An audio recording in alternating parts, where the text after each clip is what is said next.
ফরিদ ভাইকে দিয়েই শুরু করি। ফরিদ ভাই, আপনি অবশ্যই সংবাদটা পেয়েছেন নর্থ ইস্ট নিউজের।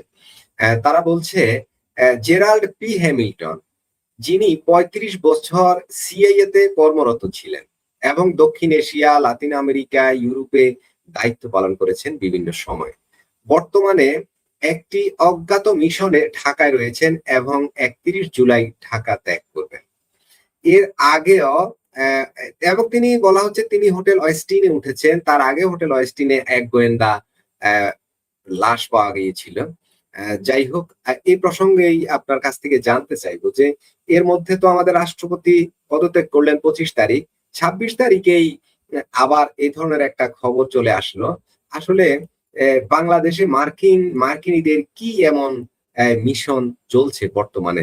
আপনার কাছে কি ধরনের তথ্য আছে বা আপনার বিভিন্ন সাইড অ্যাঙ্গেল থেকে কি মনে হচ্ছে? ফরিদ ভাই, ধন্যবাদ আপনাকে, সেই সাথে আপনার দর্শক এবং সহ আলোচক আপনাদের সকলকে শুভেচ্ছা।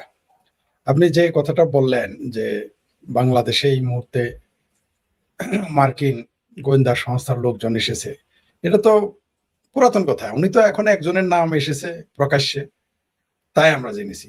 বাংলাদেশটা তো এখন পৃথিবীর সকল, মানে আমি মনে করি যে পৃথিবীর এই মুহূর্তে সবচেয়ে বেশি গোয়েন্দা সংস্থার লোক, সারা পৃথিবীর যত বড় বড় গোয়েন্দা সংস্থা আছে সবগুলোই বাংলাদেশে একটি। এটা তো এত চিন্তিত হওয়ার কিছুই নেই, কারণ আপনি এর আগে জানেন যে যেটা আপনি শুরুতেই বললেন যে একজন মার্কিন ব্যক্তি বা গোয়েন্দা সংস্থার লোক এর আগে একটা হোটেলে মারা গিয়েছে। সবচেয়ে আশ্চর্যের বিষয়, এটা নিয়ে মার্কিনীরা টু শব্দটি করেনি, এমনকি তাদের পোস্টমর্টমও এখানে করেনি।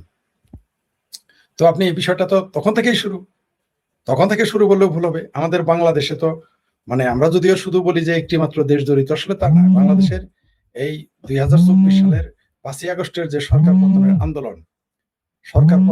যে আন্দোলন, এই আন্দোলনে তো পৃথিবীর একটি পরাশক্তি বা একটি দেশ জড়িত না, অনেক দেশ এখানে জড়িত ছিল, অনেক সংস্থা এখানে জড়িত ছিল। অনেকেই তো শুধু একটি দেশের নামই বলে, আসলে তো তা না। তো যেহেতু অনেকটি দেশ জড়িত ছিল, তাদের প্রতিপক্ষ দেশও আবার এই দেশে রয়ে গেছে। সুতরাং কোন গোয়েন্দা সংস্থা যেখানে বসে আছে চুপচাপ নীরবে, আমার তা মনে হয় না। প্রতি মুহূর্তে আপনি দেখেন আমাদের দেশের যে অবস্থা, প্রত্যেক সময় একটি করে ঘটনা ঘটতেছে। শুধু তাই না, ভারতেও আপনি দেখলেন যে কি ঘটে গেল। তো তারপর বার্মার ব্যাপার আছে, চাইনার ব্যাপার আছে, সমুদ্র দখলের ব্যাপার আছে, ভূমি দখলের ব্যাপার আছে, আকাশপথ দখল নেওয়ার ব্যাপার আছে। আর আমেরিকা তার বন্ধু রাষ্ট্র যারা এখানে এই মুহূর্তে বসে আছে, তুরস্ক এবং পাকিস্তান, তাদের প্রতিও তো সে যে বিশ্বস্ত বা তাদের প্রতি যে সে নীরব বা একেবারেই তাদেরকে মনে করে যে বিশ্বস্ত, এটা তো আমরা কেন, কেউ বিশ্বাস করবে না। পাকিস্তানকে তো আমেরিকা বিশ্বাস করে না, তুরস্ক কেউ বিশ্বাস করে না। তারা তাদের উপরও গোয়েন্দাগিরি করার জন্য তো এখানে আছে। আমাদের দেশের বিরুদ্ধে এটা আগেও ছিল, এটা নতুন কিছু না। বাংলাদেশে বেশ কয়েকটা গোয়েন্দা সংস্থার বহু হয় না, বেশ কয়েকটা গোয়েন্দা সংস্থা এখানে আগে থেকেও সক্রিয়, এখনো সক্রিয়। এখন এটা প্রকাশ্য এসেছে। আমরা দেখলাম আমাদের সাবেক গোয়েন্দা প্রধান চলে গিয়েছিল তুরস্কে, তারপর সেনা প্রধান গেল। তো এগুলো রহস্যজনক চলতেছে। বাংলাদেশ নিয়ে তো, বাংলাদেশ তো এখন গণিমতের মাল। আমাদের বাংলাদেশের আকাশ, বাংলাদেশের জলপথ, বাংলাদেশের স্থলপথ, এগুলো সব তো গণিমতের মাল। এখন তো এটা আমাদের হাতে নাই। আমরা কোন দেশ থেকে খাদ্য কিনবো, কোন দেশ থেকে কাপড় কিনবো, কোন দেশ থেকে ধান চাল আনবো এবং কোন দেশে কি পাঠাবো, এটা তো অন্য দেশ নিয়ন্ত্রণ করতেছে। তো এখন বিভিন্ন দেশের গোয়েন্দা সংস্থা এখানে আসতেই পারে এবং তারা আসবে, এটাই স্বাভাবিক, কারণ তারা এত টাকা আপনাকে একটু স্মরণ করাই, আমি গত আলোচনায়ও এই প্রশ্নে এই তথ্যটা তুলে ধরেছিলেন যে ভারতীয় অনেক মিডিয়া এবং ভারতীয় গোয়েন্দা সংস্থার বরাত দিয়ে বলা হয়েছে যে ভারতীয় বিভিন্ন সীমান্তে মার্কিনীদের আনাগোনা বেড়েছে। জি, এর সাথে বাংলাদেশে জি জি সম্পর্ক তো অবশ্যই আছে এর সাথে। এটা তো ধরা পড়েছে বলে না জেনেছেন, যেগুলো ধরা পড়ে নাই তারা কারা, তারা কোথায় আছে তা তো আমরা জানি না। যারা ধরা পড়েছে এটা দুই একজন জানলাম, কিন্তু যেগুলো ধরা পড়ে নাই তারা কারা এবং তারা কোথায় আছে আমরা তো জানি না। এই দেশের সীমান্তে, অন্য দেশের সীমান্তে ধরা পড়তেছে, এগুলো সিমটম তো ভালো না। যে ভারতের মতো সীমান্তে যদি থেকে থাকে তাহলে বাংলাদেশে থাকাটা খুবই স্বাভাবিক, কারণ আমাদের এখানে তো বর্গা দেওয়া আছে, এখানে তো কেউ ধরবে না। কারণ এই মুহূর্তে তো বাংলাদেশ সরকারের কোনো সংস্থার এই মুরুদ নাই, একমাত্র ভারত ছাড়া কোন ভারতীয়দের পরিচালনা কোন সংস্থা ছাড়া পৃথিবীর যে কোনো সংস্থা এখানে অ্যাক্টিভ থাকলে তাকে তো ধরার ক্ষমতাই তারা রাখে না এই দেশের। আমরা দেখেছি এই ভিখারিস্তান পাকিস্তানের একজন মোটর সাইকেলের নাম্বার প্লেট নাই, ড্রাইভিং লাইসেন্স নাই, সে রংপুর দিয়ে ঘুরে বেড়াচ্ছে।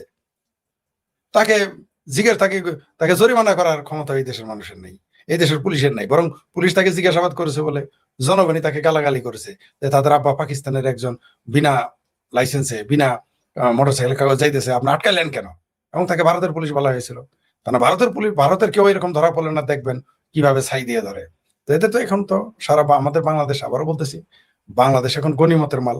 তাই যে যার ইচ্ছা মতো আসতেছে, যাইতেছে, আসবে, যাবে। এখন বাংলাদেশ যখন বাংলাদেশি মানুষের যাদের মেরুদণ্ড শক্ত এরকম একটা সরকারের হাতে পড়বে, তখন না বোঝা যাবে যে বাংলাদেশ আসলে কতটুকু সক্রিয়, কতটুকু নিষ্ক্রিয়, কতটুকু তার নিজস্ব মতামত ব্যক্ত করতে পারে। আপনি দেখেন আমাদের এখানে গম আসতেছে, বেশি দামে গম আনতেছে, তারপরে শুনবেন বেশি দামে সার আসবে, যা আনার আনবে, এবং জিজ্ঞেস করলে বলবে এটা দেশের স্বার্থে। মানে কয়দিন পরে বলবে যে তোমার পরনের কাপড়টা খুললো, যে কেন এটা দেশের সাথে, যে তোমার জামা খুললো, তারপর বললো তোমার প্যান্টও খুলো, এটাও দেশের সাথে। মানে এখন যা ঘটবে সব দেশের সাথে। এই দেশে এখন সরকার যখন ব্যর্থ হবে, তার রাষ্ট্র পরিচালনায় আইন শৃঙ্খলার অবনতি সহ যত রকম সমস্যা আছে, অর্থনৈতিক সমস্যা, চাকরি নাই, বেকার, আজকে পত্রিকা এসেছে 4 কোটি বেকার, শিক্ষিত বেকার দাও, তাহলে মূর্খ বেকার আরো কত আছে, অশিক্ষিত বেকার কত। তো এতগুলো বেকার, সব সমস্যা কি? এগুলো সব আওয়ামী লীগ তৈরি করেছে আর ভারত তৈরি করেছে। আর তারপরে যেটা পারবেন সেটা ওইটা বলে দিবেন, ওইভাবে বলে দিবেন সব আল্লাহ করছে। তারপরে আপনার জনস্বার্থে যখন কোনো ব্যর্থ হবেন, আরো এখন নতুন শব্দ, বেশি দামে চাল কিনবেন জনস্বার্থে, বেশি দামে তেল কিনবেন জনস্বার্থে, বেশি দামে ডাল আনবেন জনস্বার্থে, বেশি দামে রপ্তানি বন্ধ জনস্বার্থে, ব্যাংকে টাকা নাই জনস্বার্থে, সব হয় বলবেন জনস্বার্থে করছেন। দেশে আইন শৃঙ্খলার অবনতি, মব চলে কেন, সন্ত্রাস চলে কেন, জনস্বার্থে। আর যখন আরো বেশি আটকে যাবে তখন বলবেন এটা ফ্যাসিস্ট সরকার দায়ী অথবা ভারত দায়ী, এটা বললে আপনি খালাস হয়ে যাবেন। তো এইভাবে এখন যদি আপনি এই যে আমাদের সংসদ, এখানে একটাবার কেউ প্রশ্ন করলো না যে এই যে বিদেশি গোয়েন্দারা আসতেছে যাইতেছে, এটা তো বাদ, এটা তো আলাপি না, এটা তো প্রকাশ্যই। এই দেশের চুক্তি নিয়ে কোনো সংসদে টু শব্দটি কেউ করলো না, করার মুরদ এই দেশের নাই। তো এই দেশে তো বিদেশিরা আসবে এবং তাদের মতোই তারা কাজ করে যাবে। নিঃসন্দেহে বাংলাদেশ এই মুহূর্তে গণিমতের মাল হয়ে আছে পাশ্চাত্য দেশের কাছে। ফরিদ ভাই, এই যে গোয়েন্দা তৎপরতা অনেক দিন থেকেই আমরা দেখছি, এবং সর্বশেষ খুব উচ্চ পর্যায়ের একজন কর্মকর্তা, যিনি রিটায়ার্ড হলেও তারা কিন্তু কাজ করে, বিভিন্ন মিশনে যায়। দক্ষিণ এশিয়াকে অশান্ত করে তোলার ছক কষা হচ্ছে কিনা, এই যে সম্প্রতি ভারতে এত বড় আন্দোলন হয়ে গেল, আপনার কি মনে হয় যে তারা এখানে দক্ষিণ এশিয়াটাকে আমাদের খুবই অশান্ত করে তুলছে বা তোলার পরিকল্পনা নিচ্ছে পরিস্থিতিতে, তারা আসলে কি খেলা খেলছে? আপনার কি দক্ষিণ এশিয়া তো অশান্ত করে রেখেছে, বাধা রেখেছে কোথায়? পাকিস্তান আফগানিস্তানের মারে, আফগানিস্তান পাকিস্তানের মারে, ওইদিকে আবার ইরান তো আলাদা বাদই দিলাম ওইসব। আবার বাংলাদেশটাকে 2005 সালের পরে বাংলাদেশের 2024 মানে আমরা একটু ভালোই ছিলাম, বাংলাদেশ ভারত অংশটা ভালোই ছিলাম, পাকিস্তান আফগানিস্তান নিয়ে ওদিকে বেশ ঝামেলা টামেলা চলছিল। এখন কি ওই পাকিস্তান আফগানিস্তানের পরিস্থিতি কি বাংলাদেশ ভারতের মধ্যেও সৃষ্টি করার কোনো গভীর ষড়যন্ত্র চলছে? আপনার কি মনে হয়? বাংলাদেশ ভারতের মধ্যে ঘটবে নাকি বাংলাদেশের ভিতরেই 2 পক্ষ 3 পক্ষ বানিয়ে ফেলবে, সেটা তো সামনে আমরা দেখতে পাবো। অলরেডি বাংলাদেশে রোহিঙ্গাদের দিয়ে কালকে না 5-7 দিন আগে একটা টিভিতে, বিদেশি একটা টিভিতে দেখলাম, সেখানে ইংরেজি ভাষার একটা নিউজ, সেখানে দেখলাম কিভাবে বাংলাদেশ অনুপ্রবেশকারী যে রোহিঙ্গা এদের সহ এবং ভারতের বার্মার যে রোহিঙ্গা, তাদের কিভাবে ভারতে প্রতিষ্ঠিত করতেছে কোন কোন এনজিও সংস্থা, সেগুলোর একটা রিপোর্ট দেখলাম। তো এগুলো তো পরিকল্পিত ভাবেই করা হচ্ছে। বার্মা রোহিঙ্গাকে বাংলাদেশে সেটেল করা হয়েছে তো এমনি না, তো এই যে 12 লক্ষ রোহিঙ্গাকে তো আপনাকে জামাই আদরে বসায় খাওয়ার জন্য তাদের রাখেন নাই। এদের দিয়ে তো একটা ঘটনা, যদি আপনি কেউ বাংলাদেশের ভিতরে যদি আওয়ামী লীগ বিএনপি দিয়ে জামাত দিয়ে যদি সিভিল ওয়ার না করতে পারে তারা আপনি নিশ্চিত থাকেন যে এই রোহিঙ্গাদের দিয়ে একটা কিছু করাবে। এবং যেদিন আফগানিস্তান থেকে আমেরিকান সৈন্য চলে যায়, যখন আফগানিস্তানের তালেবান সৈন্যরা যখন আফগানিস্তান দখলে নেয়, তখন আমি বলেছিলাম যে এই যে এখন ক্ষেত্র, মানে যুদ্ধ খেলা ঠিকই থাকবে, ক্ষেত্রটা মাঠটা পাল্টে যাবে। সেই মাঠটা সময় একটা মাত্র ছিল, সেটা হলো বাংলাদেশ। তো আগেই বলে রেখেছি আমি, এবং এটা সমূহ সম্ভাবনা না, এটা ঘটবেই। বাংলাদেশকে ব্যাটেল ফিল্ড তারা বানাবেই, প্রয়োজনে ভারতের সাথে একটা ব্যাটেলের মধ্যে নামাবে, অথবা বাংলাদেশটাকে একটা ব্যাটেল ফিল্ড বানিয়ে কয়েক পক্ষ দিয়ে মারামারি করাবে। এটা ঘটবেই, এটা আপনি চাইলেও ঘটবে, না চাইলেও ঘটবে। আমরা যতই চেষ্টা করি এটা ঠেকে রাখতে পারবো না। এমনকি আরেকটা জিনিস বলি, খোদ আওয়ামী লীগও যদি আবার, আওয়ামী লীগ তো ডিসেম্বরে তো আওয়ামী লীগ ঢুকে পড়বে, আওয়ামী লীগ যদি 27 সালে ক্ষমতায় আসে, তারপরও ঠেকিয়ে রাখা যাবে না। এই দেশকে অস্থিতিশীল করবেই, হয় ভারতের সাথে এই সরকার যদি টিকে যায়, একে দিয়ে যুদ্ধ বাঁধিয়ে দিবে ভারতের সাথে, তার জন্য কত রকম অপপ্রয়াস চালানো হলো, এটা আপনি আমি সকলেই জানি। এই দেশে কোনো দেশকে আক্রমণ করলেও বলে না যে আক্রমণ করতে যাচ্ছি, কিন্তু এই দেশে ডক্টর ইউনূস, আদম ব্যাপারী ইউনূস, সুদখোর ইউনূস, বাটপার ইউনূস, এই আদম ব্যাপারী ইউনূস আসার আগেই বলেছিল সেভেন সিস্টার খেয়ে ফেলবে। আর তিনি আসার পরে এই দেশের আমার ভাবির পোলারা, এই দেশের রিক্সাওয়ালা, হাঁপানি রোগী, রাস্তায় হাঁটতে পারে না, রিটায়ার্ড আর্মি অফিসার, এরাও বলা শুরু করলো সেভেন সিস্টার খেয়ে ফেলবে। তো এগুলো এটা কি এমনি বলেছে মনে করেছেন? যদি অনেকেই মনে করে এগুলো তো এমনি বলেছেন, না ভাই, এগুলো এমনি বলে না। কোনো মানুষ যখন কোনো কথা বলে শূন্যের উপরে বলে না। মানে একটা লোক মনে করেন যে কোনো কিছু করতে পারবে না, একটা লোক যখন চিৎকার চেঁচামেচি করে তখন ধরে নিতে হবে তার আশেপাশে কেউ আছে বা তাকে কেউ এগুলো বলাচ্ছে, তাহলে সে কেন বলবে এগুলো? একটা ছোট্ট একটা দেশ বাংলাদেশ, যার না আছে অর্থনৈতিক ভিত্তি, যার না আছে গণতান্ত্রিক ভিত্তি, যার না আছে সামরিক ভিত্তি, সেই দেশটা পৃথিবীর 3 নম্বর অর্থনৈতিক দেশ এবং পৃথিবীতে শক্তিশালী একটি রাষ্ট্র, যার পারমাণবিক শক্তিধর দেশ এবং সুপার পাওয়ার হওয়ার লাইনে 1 নম্বরে আছে, এখন 6 নম্বরে। যদি কখনো হয় সেটা ধরে নেওয়া হচ্ছে যে ভারতের নামটা সবার আগে। সেই ভারতের সাথে আপনি ফাইট করতে যাচ্ছেন বাংলাদেশ, অর্থাৎ আপনি একটা চুহা হয়ে, মানে চুহা হয়ে বিল্লির সাথে নয়, চুহা হয়ে আপনি হাতির সাথে ফাইট দিতে চাইতেছেন। তো বুঝে নিতে হবে যে কোনো না কোনো কিছু তার পিছনে ছিল, ষড়যন্ত্র ছিল বা আছে। তো যদি ধরেন এখন ডিসেম্বর মাসে জননেত্রী শেখ হাসিনা আসলেন এবং এই দেশের 27 সালে ক্ষমতার পরিবর্তন হয়ে গেল, ধরে নেন, ধরে নিতে বলতেছি, তারপরেও এরা বসে থাকবে না, এরা এদের কার্যক্রম চালিয়ে যাবে, বাংলাদেশকে অস্থিতিশীল করবে। কারণ যুদ্ধবাজদের যুদ্ধ দরকার, যুদ্ধবাজদের যারা অস্ত্র বানানোর শিল্প, ভারী শিল্প যাদের আছে, তারা তো যুদ্ধ চাইবে। যুদ্ধ না থাকলে আপনি, রোগী যদি না থাকে ওষুধ বেচবেন কই? সব রোগী যদি ভালো হয়ে যায়, রোগ না থাকলে রোগ সৃষ্টি করতে হবে ব্যবসা করার জন্য। তো এরা তো এই বাংলাদেশকে অস্থিতিশীল করবেই, মানে আমরা কোনোভাবেই পার পাবো না। এই সরকার থাকলেও পার পাবো না, পার তো পাবোই না। এই সরকার থাকলে, এই তথাকথিত মুসলেখা সরকার থাকলে আমরা তো পার পাবোই না। ইভেন আওয়ামী লীগ সরকার আসলেও আমরা মনে হয় না যে একটা যুদ্ধ বা যুদ্ধাবস্থা বা একটা ব্যাটেল ফিল্ড যে হবে না বাংলাদেশ, তার গ্যারান্টি কি? তার জন্যই তো তারা এত কিছু করতেছে। কেউ মানে বাংলাদেশের স্থিতিশীল ধারাবাহিক যে পরিস্থিতিটা ছিল সেটা ভেঙে পড়েছে, এটাই বোঝাতে চাচ্ছে। ভেঙে পড়েছে না, ভেঙে ফেলা হয়েছে, পরিকল্পিতভাবে ভেঙে ফেলা হয়েছে। তার শুরুয়াত হলো 2024-এর 5ই আগস্ট। প্রথমে পুলিশ বাহিনীর, আইন শৃঙ্খলা বাহিনীর মেরুদণ্ড ভেঙে দেওয়া হয়েছে। এই পুলিশ বাহিনী কিন্তু আর কোনোদিন সোজা হয়ে দাঁড়াতে পারবে না। আপনার হাত ভেঙে গেলে ঠিক করতে পারবেন, পা ভেঙে গেলেও ঠিক করতে পারবেন, মেরুদণ্ড ভাঙলে কিন্তু আপনি আর ঠিক করতে পারবেন না। আপনি ধুকে ধুকে হয়তো বেঁচে থাকবেন, ধুকে ধুকে টিকে থাকবেন, কিন্তু মেরুদণ্ড ভেঙে গেলে পুলিশের, আইন শৃঙ্খলা বাহিনীর তাদের যে মেরুদণ্ড, সেটা ভেঙে ফেলা হয়েছে পরিকল্পিতভাবে। কেন করা হয়েছে? যাতে অদূর ভবিষ্যতে এই দেশে মানে আইন শৃঙ্খলার অবনতি ঘটানো যায়। কারণ আপনি আর্মি দিয়ে তো সবসময় দেশ শাসন করতে পারবেন না, কখনোই সম্ভব না। আপনি হয়তো সাময়িক পারবেন, যেমন এখন করতেছে এরা, সেনাবাহিনীকে পর্দার অন্তরালে রেখে বা পর্দার সামনে রেখে গুজামিল দিয়ে চলতেছে। তারপর আবার যারা এর বিরোধিতা করবে তারা এদের পক্ষে, তাই এই মুহূর্তে আপনি মনে করতেছেন যে টিকে আছে তারা। কিন্তু যখন এই 18 মাস, এই যে 22 মাস যাবৎ সেনাবাহিনীতে বাংলাদেশ চলতেছে, এটা যদি শেখ হাসিনার আমলে 22 দিন থাকে, সারা পৃথিবীতে আন্দোলন শুরু হয়ে যাবে, এর বিরুদ্ধে বক্তব্য দেওয়া শুরু হয়ে যাবে। ভারতের এর বিরুদ্ধে, ভারতের বামেরা, চিঙ্কু বামেরা মিছিল করবে, বাংলাদেশের বাঙ্গু বামেরা মিছিল করবে।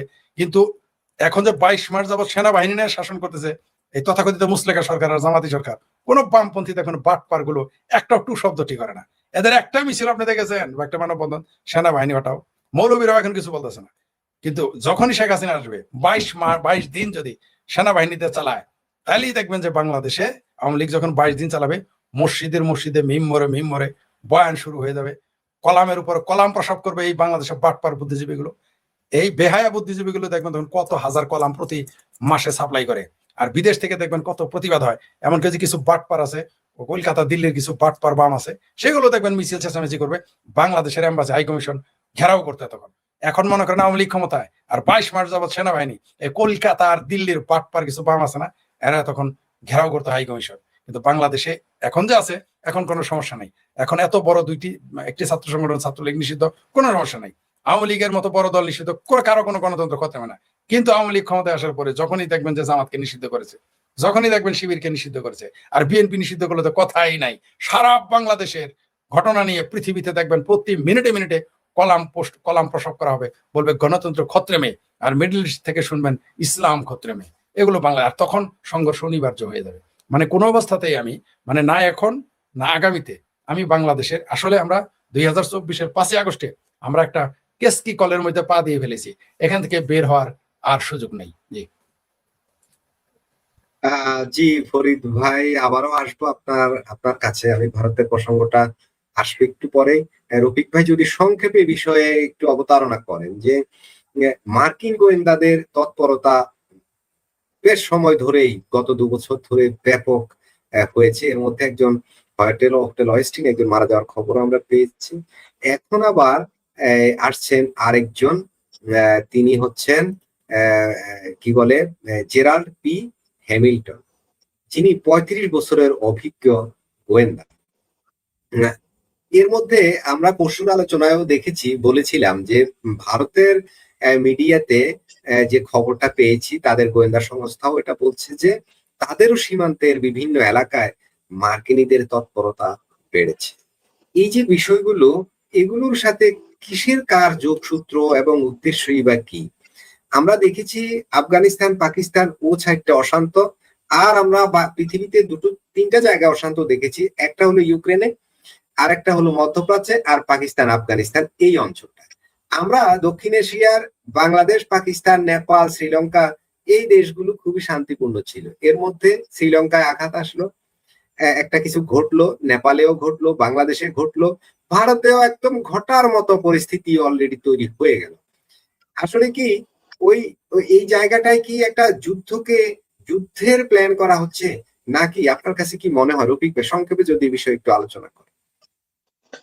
ধন্যবাদ মাসুদ ভাই, ধন্যবাদ ফরিদ ভাই, ধন্যবাদ দর্শক শ্রোতা, সবাইকে শুভেচ্ছা ও স্বাগত। আসলে দেখেন, এখানে অলরেডি আপনি যে ফরিদ ভাই যে আলোচনা করছে অনেকটাই, এটা অলরেডি একটা ব্যাটেল ফিল্ড না হলেও এটা অলরেডি আমাদের দেশটা এখন আর আমাদের হাতে নাই। এটা আপনি আমাদের নীতি নির্ধারণের যে কাজগুলি সেগুলি এখন আমাদের হাতে নাই। কারণ আপনি জানেন আপনার যে আসতেছে, সার্জিও গুর আসতেছে, আবার এই যে গোয়েন্দা প্রধান আসতেছে বা সাবেক ডিরেক্টর উনি ছিলেন, সিআইএর ডিরেক্টর, তারা তো এমনি এমনি এই দেশে আসতেছে না। আমরা কিন্তু অনেকদিন ধরে দেখতেছিলাম যে আমাদের দেশটা কোন দিকে যাচ্ছে। একটা জিনিস চিন্তা করে দেখেন আপনি, দেশ যদি অস্থিতিশীল যদি না থাকে, মানে আপনার ঘরে যদি আপনার ভাই ভাই ঝগড়া না করেন, তৃতীয় ব্যক্তি কিন্তু এখানে আইসা কোনো মাতবরি করতে পারবো না। তৃতীয় ব্যক্তি কিন্তু এখানে কিন্তু সুবিধা নিতে পারবে না। যখনই আপনি দুই ভাই ঝগড়া করবেন তখন কিন্তু এই জিনিসটা সহজ হয়। যেমন আমি আজকে একটা উদাহরণ দিই, আপনার সিরিয়ার কথা বলি। সিরিয়ার সাজানো গোছানো সুন্দর দেশটা, ওই যে বর্তমান মোহাম্মদ সারা আল কি জানি নাম, ও কিন্তু বিশাল বড় জুব্বা দাড়ি নিয়ে ঘুরে। হয় আজকে কিন্তু সে আমি এই যে একটু আগে খবরে পেলাম যে ইসরায়েলের সাথে তারা চুক্তি করতে যাচ্ছে, বুঝতে পারছেন? এখন আমরা আমাদের দেশও কিন্তু এই যে গোয়েন্দা সংস্থা আছে, আমাদের দেশও কিন্তু দেখবেন কয়েকদিন বাদে ইসরায়েলের সাথে চুক্তি হবে। সেটা সমস্যা না, চুক্তি মানে ওই কূটনৈতিক সম্পর্ক যেটা আছে। আমাদের দেশের হুজুররা কেন কূটনৈতিক সম্পর্ক করতে বিরোধিতা করে বা আমাদের সাবেক সরকাররা কেন করলো সেটা হলো ভিন্ন একটা ব্যাপার। তবে হুজুরদের ব্যারিকেডের কারণে এটা হয় নাই। আর সিরিয়া কিন্তু অলরেডি আমেরিকার সাথে তো মানে ইসরায়েলের সাথে একটা চুক্তি করতে যাচ্ছে। আর এখানে আমাদের দেশে যে প্রবলেমটার কথা বলি, এই এলাকাটা নীরব ছিল। পাকিস্তান শুনেন, পাকিস্তান যদি আপনার ওই যে সন্ত্রাস কবলিত না হইতো তাহলে তো পাকিস্তান এই যে এই আমেরিকার কথা শুনতো না, এটা কিন্তু জানেন। মানে আমেরিকা যা বলে তাই শুনে, তাই তাকে করতে হয়, মানে আমেরিকার পারপাস সবকিছু সার্ভ করে। এক কথা বলতে পারেন আপনার আমেরিকা পিছন থেকে আমেরিকা পাকিস্তানকে চালায়, তাদের আর অন্য কোনো কাজ নাই, ওদের কোনো কাজ, ওরা হলো কিন্তু আমেরিকা হলো চালাচ্ছে। কারণ আমাদের দেশের পরিস্থিতি স্টাইল এরকম হয়ে গেছে। এখানে দুইটা কারণ এই কাজগুলো হচ্ছে। এই যে আমরা অনেক আগে আলোচনা করে ভাবছিলাম এই পিছনে ওই যে আপনার সেভেন সিস্টারের এখানে আপনার এই একটা সাইট নিয়ে যে খ্রিস্টান রাষ্ট্রের যে আপনার একটা প্ল্যান, ওই প্ল্যানটা কিন্তু এখানে আছে। এখানে দুইটা দেশ ভুল মানে একটা দেশ বেশি ভুল কাজ করছে, যেটা হলো চীন। চীন মনে করতেছে যে আমরা বাংলাদেশকে আপনার নিয়ন্ত্রণে নিয়ে দিব, কিন্তু আমেরিকা কিন্তু অলরেডি নিয়ন্ত্রণে নিয়ে নিছে। চীন যতই চেষ্টা করুক সে নিয়ন্ত্রণে সে নিতে পারবে না বাংলাদেশকে। কারণ চীন এখানে আমেরিকা কিন্তু ওই যে চীন এবং ভারতের একটা দ্বন্দ্ব লাগায় রাখার চেষ্টা করছিল সবসময়, কিন্তু ভারত এই জিনিসটা বুঝে দেখেই ওরা কিন্তু আমেরিকার পুরোপুরি কথা শুনে না, এই কথা শুনে না দেখেই এই বাংলাদেশকে কিন্তু টার্গেট করছে। ওইখান থেকে এখন চেষ্টা করবে যে ভারতকে কন্ট্রোল করার জন্য, ওই ভারতকে এই যে বিভিন্ন ধরনের ইয়ার পেছে ফেলায় কন্ট্রোল করার চেষ্টা করবে। এইটা হলো এই যে আপনি যে কক্রোচের আন্দোলন, এটার সাথে কিন্তু এটার সম্পর্কযুক্ত থাকতে পারে। কারণ ভারত কিন্তু আমেরিকার কথা শুনতেছে না, চীন তো শুনিই না। চীনকে চেষ্টা করছিল ভারতকে দিয়ে আপনার একটা কন্ট্রোল করার জন্য, কিন্তু সেটাও পারে নাই। পাকিস্তান দিয়ে কন্ট্রোল করার চেষ্টা করে, এটা মনে করেন যে এখন ওইটা অন্যরকম একটা ব্যাপার। এখানে এই যে আমাদের দেশের এখন এই যে আপনার যেটা গোয়েন্দা সংস্থা যেটা আছে, আপনি আরো কিছুদিন পরে দেখবেন, আমরা তো চোখের সামনে দেখতেছি, অথবা যারা প্রশাসনে আছে, সরকারের ক্ষমতায় আছে, ওনারা বুঝে সবই, কিন্তু ওনারা এটা, ওনাদের কিছু করার নাই, ওনাদের হাত পা ওনারা অলরেডি নিজেরাই বেঁধেছে নিজের শরীরে, এটা আর কিছু করার নাই। আর ফরিদ ভাই যেটা বলছে, আমিও কোনো আশাবাদী না, আমার এই দেশকে নিয়ে আমি কোনো আশাবাদী না, ফরিদ ভাইয়ের সাথে একমত, এবং অনেক আগেই বলছি আমাদের দেশের পরিস্থিতি আর ভালো হওয়ার সুযোগ নাই। কারণ দেখেন, আজকে একটা রিপোর্ট আসছে যে আমাদের দেশ তৈরি পোশাক রপ্তানিতে ৩য় স্থানে চলে গেছে। দেখেন আপনি, আমি একটা ভিডিও করছি 5 মিনিট আগে করে আসছি, এখানে আসে একজন মানে কথার পরিপ্রেক্ষিতে এসে আমার কমেন্ট করছে যে মোদি হাসিনা বিচার করবো। দেখেন, মোদি হাসিনার বিচার করবো বাংলাদেশ আইনে, মানে ওই রাজনীতির আলোচনা আসেনি, কিন্তু তারাই আমি বোঝানোর চেষ্টা করলাম যে ভাই রিপোর্টটা দেখো। ও আমাকে আবার বলছে যে আপনি না জানলে কথা বলে বুকাচুদা আমার বলে কমেন্ট করছে যে বাংলাদেশের 2 নম্বর আছে, আপনি রিপোর্টটা দেখে আসেন। এবং আপনি যে আমাদের অর্থনৈতিক অবস্থা যতক্ষণ শুনেন, একটা দেশের অর্থনৈতিক অবস্থা যদি ভালো থাকে তখন কিন্তু অনেক দেশের কথাই শুনে না। আর আপনি যদি অর্থনৈতিক খারাপ থাকে, যে ফরিদ ভাইয়ের কথা শোনা লাগবো, আপনার কথা শুনতে হবো, আর একজনের কথা শুনতে হবো, শুনতে আপনি বাধ্য। যেহেতু শুনেন, আমি এটা বিশ্বাস করি, আমি দেখছি নিজে, আমাদের এই দেশে অর্থনীতির উন্নয়নের পিছনে ভারতের একটা বিশাল অবদান আছে। আমার প্রত্যেকটা ভিডিওতে বলি, এই জন্য আমাকে অনেক গালাগালি করে, করো, এটা আমার কোনো আসে না, কারণ আমার দৃষ্টি, আমার চোখে দেখলাম এই 16 বছরে দেশের যে উন্নয়নটা হয়েছে, এটা ভারতের একটা যথেষ্ট একটা সাপোর্ট ছিল। কিন্তু এই সাপোর্টটার কারণেই আমেরিকা বহুত দিন ধরে চেষ্টা করতেছে, কিন্তু বাংলাদেশের মধ্যে তারা ওই কবরদারি করতে পারতেছিল না। কারণ ভারতের সাথে যেহেতু কূটনীতিকভাবে এতভাবে এঙ্গেজ হয়েছিল, এটা ভারতে একটা নিশ্চিন্ত ছিল, আর বাংলাদেশের উন্নয়ন হয়েছিল, এটা কিন্তু হয়েছিল। এটা দেশ, আমাদের দেশের মানুষ বুঝতেছে না, এখন বুঝবে সামনে। ওই যে আর চীন, চীনও বুঝবে কিছুদিন পরে। চীন কিন্তু এখানে গা পা ছায়া চলতেছে, এখানে চীনও কিন্তু একটা মানে মানে কি ভূমিকা, মানে দুতালি বিভাগ পালন করতেছে, দুতালি বিভাগ পালন করতেছে। এটার জন্য কিন্তু একটা সমস্যা সামনে পড়তে হবে, এটা এটা ধরে রাখেন আপনি, বুঝতে পারছেন জিনিসটা। এখন মূলত আসলে ভারত চীনকে ঠেকানোর জন্যই কিন্তু ভারতকে চেষ্টা করছেন। ভারত যেহেতু তার আমেরিকার সাথে সায় দেয় না, এই জন্যই বাংলাদেশকে তারা করছে, ক্যাপচারে নিছে। কারণ বাংলাদেশে ক্যাপচার নিলে পাকিস্তান বাংলাদেশ পন্থী হয়ে গেছে, পাকিস্তান পন্থী হয়ে গেছে, তারপরে ভারতকে একটা কোণাটাসা করার চেষ্টা করবে। এটা ভারতের যারা রাজনীতিবিদ আছে, যারা যেমন আপনার কোণাটাসা করতে চাইছিল, আমি আজকে একটা ভিডিও করছি যে মোদি, যে প্রধানমন্ত্রী মোদি, যে আপনার ক্যারিজমেটিক যে আপনার ব্রেন আছে, উপস্থিত ব্রেন, সে তাকে সেই তার দেশকে কিন্তু রক্ষা করছে, নাহলে তার দেশও একটা বিপদে ফেলাই দিত। আপনি হয়তোবা সরকার পতন হইল না, দেখলো আপনার এমন একটা বিশৃঙ্খলা তৈরি করলে তার বিভিন্ন অনেক সময় এই প্রসঙ্গটা আমরা আলোচনা করব, এই প্রসঙ্গ তো আমাদের অলরেডি আছে, আমরা এই প্রসঙ্গে আলোচনা করব।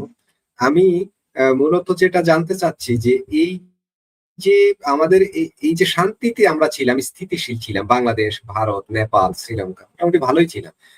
যদিও শ্রীলঙ্কায় সরকার পতন হয়েছে, নেপালে হয়েছে, কিন্তু গৃহযুদ্ধ হয়নি, ওই ধরনের সিচুয়েশন হয়নি। এখন আবার ওই দেশগুলো স্টেবল হয়েছে, আবার নেপালে ইদানিং আবার সমস্যা দানা বাঁধছে। ভারতে তো এক ভয়াবহ কাণ্ড ঘটে গেল, খুবই রিস্কের পর্যায়ে চলে গেছিল। আমরা দেখলাম যে এই যে গোয়েন্দা তৎপরতাগুলো মার্কিন যুক্তরাষ্ট্র কি এসব করাচ্ছে, আপনার কি মনে হয়? এবং তাদের তৎপরতাটাই তো আমি খুব অনেক বেশি দেখতে পাচ্ছি। আপনি সারা বিশ্বে যেখানেই আপনার এই ধরনের দেখবেন, সেখানে কিন্তু ডিপ স্টেটের আপনার হাত, এটা ওপেন হয়ে গেছে, কারণ এটা পিছনে যাওয়ার কোনো সুযোগ নাই। আপনি সিরিয়াতে বলেন, প্রকাশ হয়ে গেল, এটা সিরিয়ার দেখেন, সিরিয়ার যে সরকারটা পতন ঘটালো, যে সুন্দর রফিক ভাই, আমি আসবো আবার আপনার কাছে, সিরিয়া নিয়ে আলোচনা করব, অবশ্যই করবো। আচ্ছা ঠিক আছে, আমি এখানে থেকে আপনার দেখেন, আমি উদাহরণ দিয়ে দিলাম। আমাদের এটা মনে থাকবে আপনাকে, আপনার জি আবার আসবো আমি ফরিদ ভাইয়ের কাছে। ফরিদ ভাই একটু অসুস্থ আছে, তো আজকে আমরা খুব বেশি লম্বা করতে চাইবো না, যেহেতু উনি একটু অসুস্থ আছে।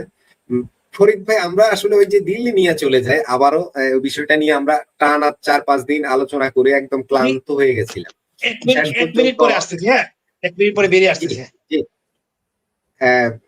ফরিদ ভাই, যেটা দিল্লিতে ছাত্রদের যখন নিট থেকে সরকার পতনের দিকে আন্দোলনটা যাচ্ছিল, তখন মাত্র 24 ঘন্টার তৎপরতায় মোদী সরকার সেটি নিয়ন্ত্রণ করে ফেলেন, জাস্ট 24 আওয়ার্স, বেশি সময় নেই। এর আগে কিন্তু একরকম পুলিশ দিয়ে কোনোভাবে ঠেকানো একটা পরিস্থিতি ছিল, যেটা সামান্য হুম, সেটাকে কিন্তু বিরোধী পক্ষরা চেয়েছিল, যেটা ইন্ডিয়ান অনেক মিডিয়ার কথা, এটা আমার কথা না, যে লাশ পড়ুক, পুলিশ গুলি চালাক, কিংবা কোথাও থেকে গায়েবী ভাবে হলেও পড়ুক, তাহলে এটাকে আরো অনেক দূর নিয়ে যাওয়া যায়। ঠিক 11th আওয়ারে এসে মোদী সরকার বিষয়টাকে নিয়ন্ত্রণ করে ফেলবে। এখন আপনার কাছে আমার যে প্রশ্নটা আবার একটু অন্য, সেটা হচ্ছে শিক্ষামন্ত্রী ধর্মেন্দ্র প্রধানের পদত্যাগকে আপনি কিভাবে দেখছেন? এখানে কি এই সমাধানটা কি শুধুই কি এটাই ছিল, নাকি আরো কিছু করণীয় ছিল? মানে ভারত সরকারের? জি, ভারত সরকারের আরো কিছু করার ছিল, কিন্তু তারা আসলে কোনো ঝুঁকি নেয়নি। তারা সরাসরি, আমার যা মনে হয়েছে, ওই যে আপনি যেটা বললেন, বিরোধী পক্ষ চাচ্ছিল কিছু লাশ, বাংলাদেশের মতো কিছু কয়েকটা লাশ হলেই সারা ভারতে আন্দোলন ছড়িয়ে দিত। প্রথমে আমার মনে হয়েছে যে বিজেপি সরকার বা তাদের জোট সরকার পদত্যাগের ইচ্ছা তাদের খুব একটা ছিল না। তারা তো দেখলো যে পুলিশ দিয়েও পেটানো যাচ্ছে না, তখন একটা ঝুঁকি তো নিতে হবেই।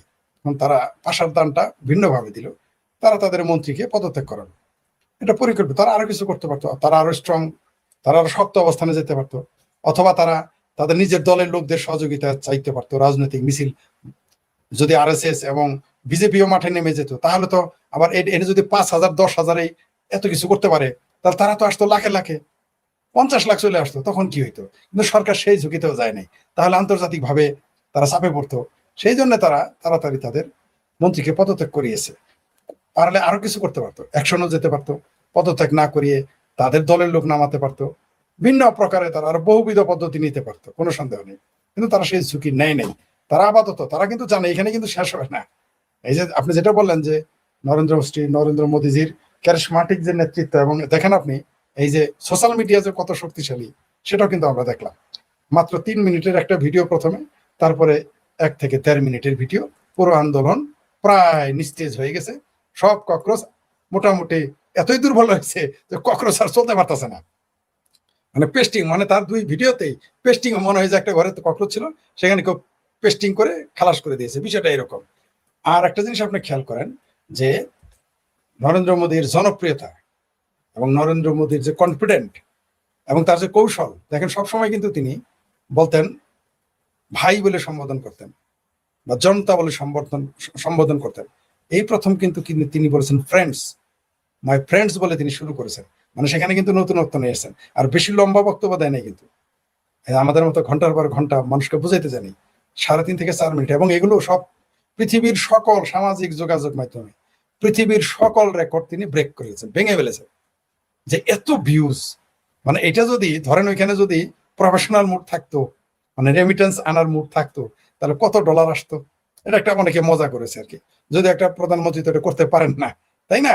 তো আপনি যেটা বলেন, আমিও ওই রাতের মধ্যরাতের বক্তব্যটা আমিও বেশ কয়েকবার আমি দেখেছি, বুঝার চেষ্টা করেছি, কারণ আমি হিন্দি খুব কম বুঝি, তো কম বুঝলেও একেবারে যে বুঝি না তা না, বারবার চেষ্টা করেছি যে পুরোটা আয়ত্ত করতে, যে আসলে তিনি কি বোঝাতে যাচ্ছেন। জি, ওইখানে তিনি দেখেন আপনি যে আহ্বান জানিয়েছে, তিনি চেক অ্যান্ড ব্যালেন্স ওইখানেও করেছেন, কিন্তু একই সাথে ছাত্রদের শুভেচ্ছা জানিয়েছেন, তাদের আন্দোলনকেও সমর্থন করেছেন, তাদের দাবি মেনে নিয়েছেন।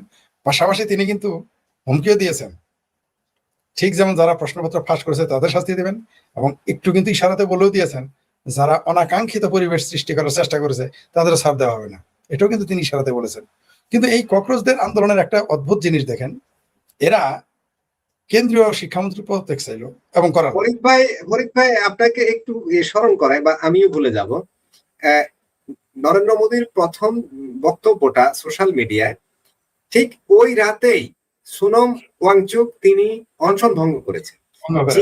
এই আন্দোলনের প্রাণ ভ্রমরা, কিন্তু এই আন্দোলনের প্রাণ ভ্রমরা ছিলেন তিনি, মানে বড় মাছটাই কিন্তু ওই রাতেই শিকার হয়ে গেছে, প্রেশারও করতে হয়নি, এমনিতেই তিনি হয়ে গেছেন, সরে গেছেন, যে সেখানে সহিংসতা হচ্ছে, সেখানে প্রাণহানির সম্ভাবনা আছে, আন্দোলনটা আসলে এখন আর সুস্থ নেই, এটা তিনি অনুধাবন করতে পেরেছিলেন, কিংবা তাকে বোঝাতে পেরেছিলেন।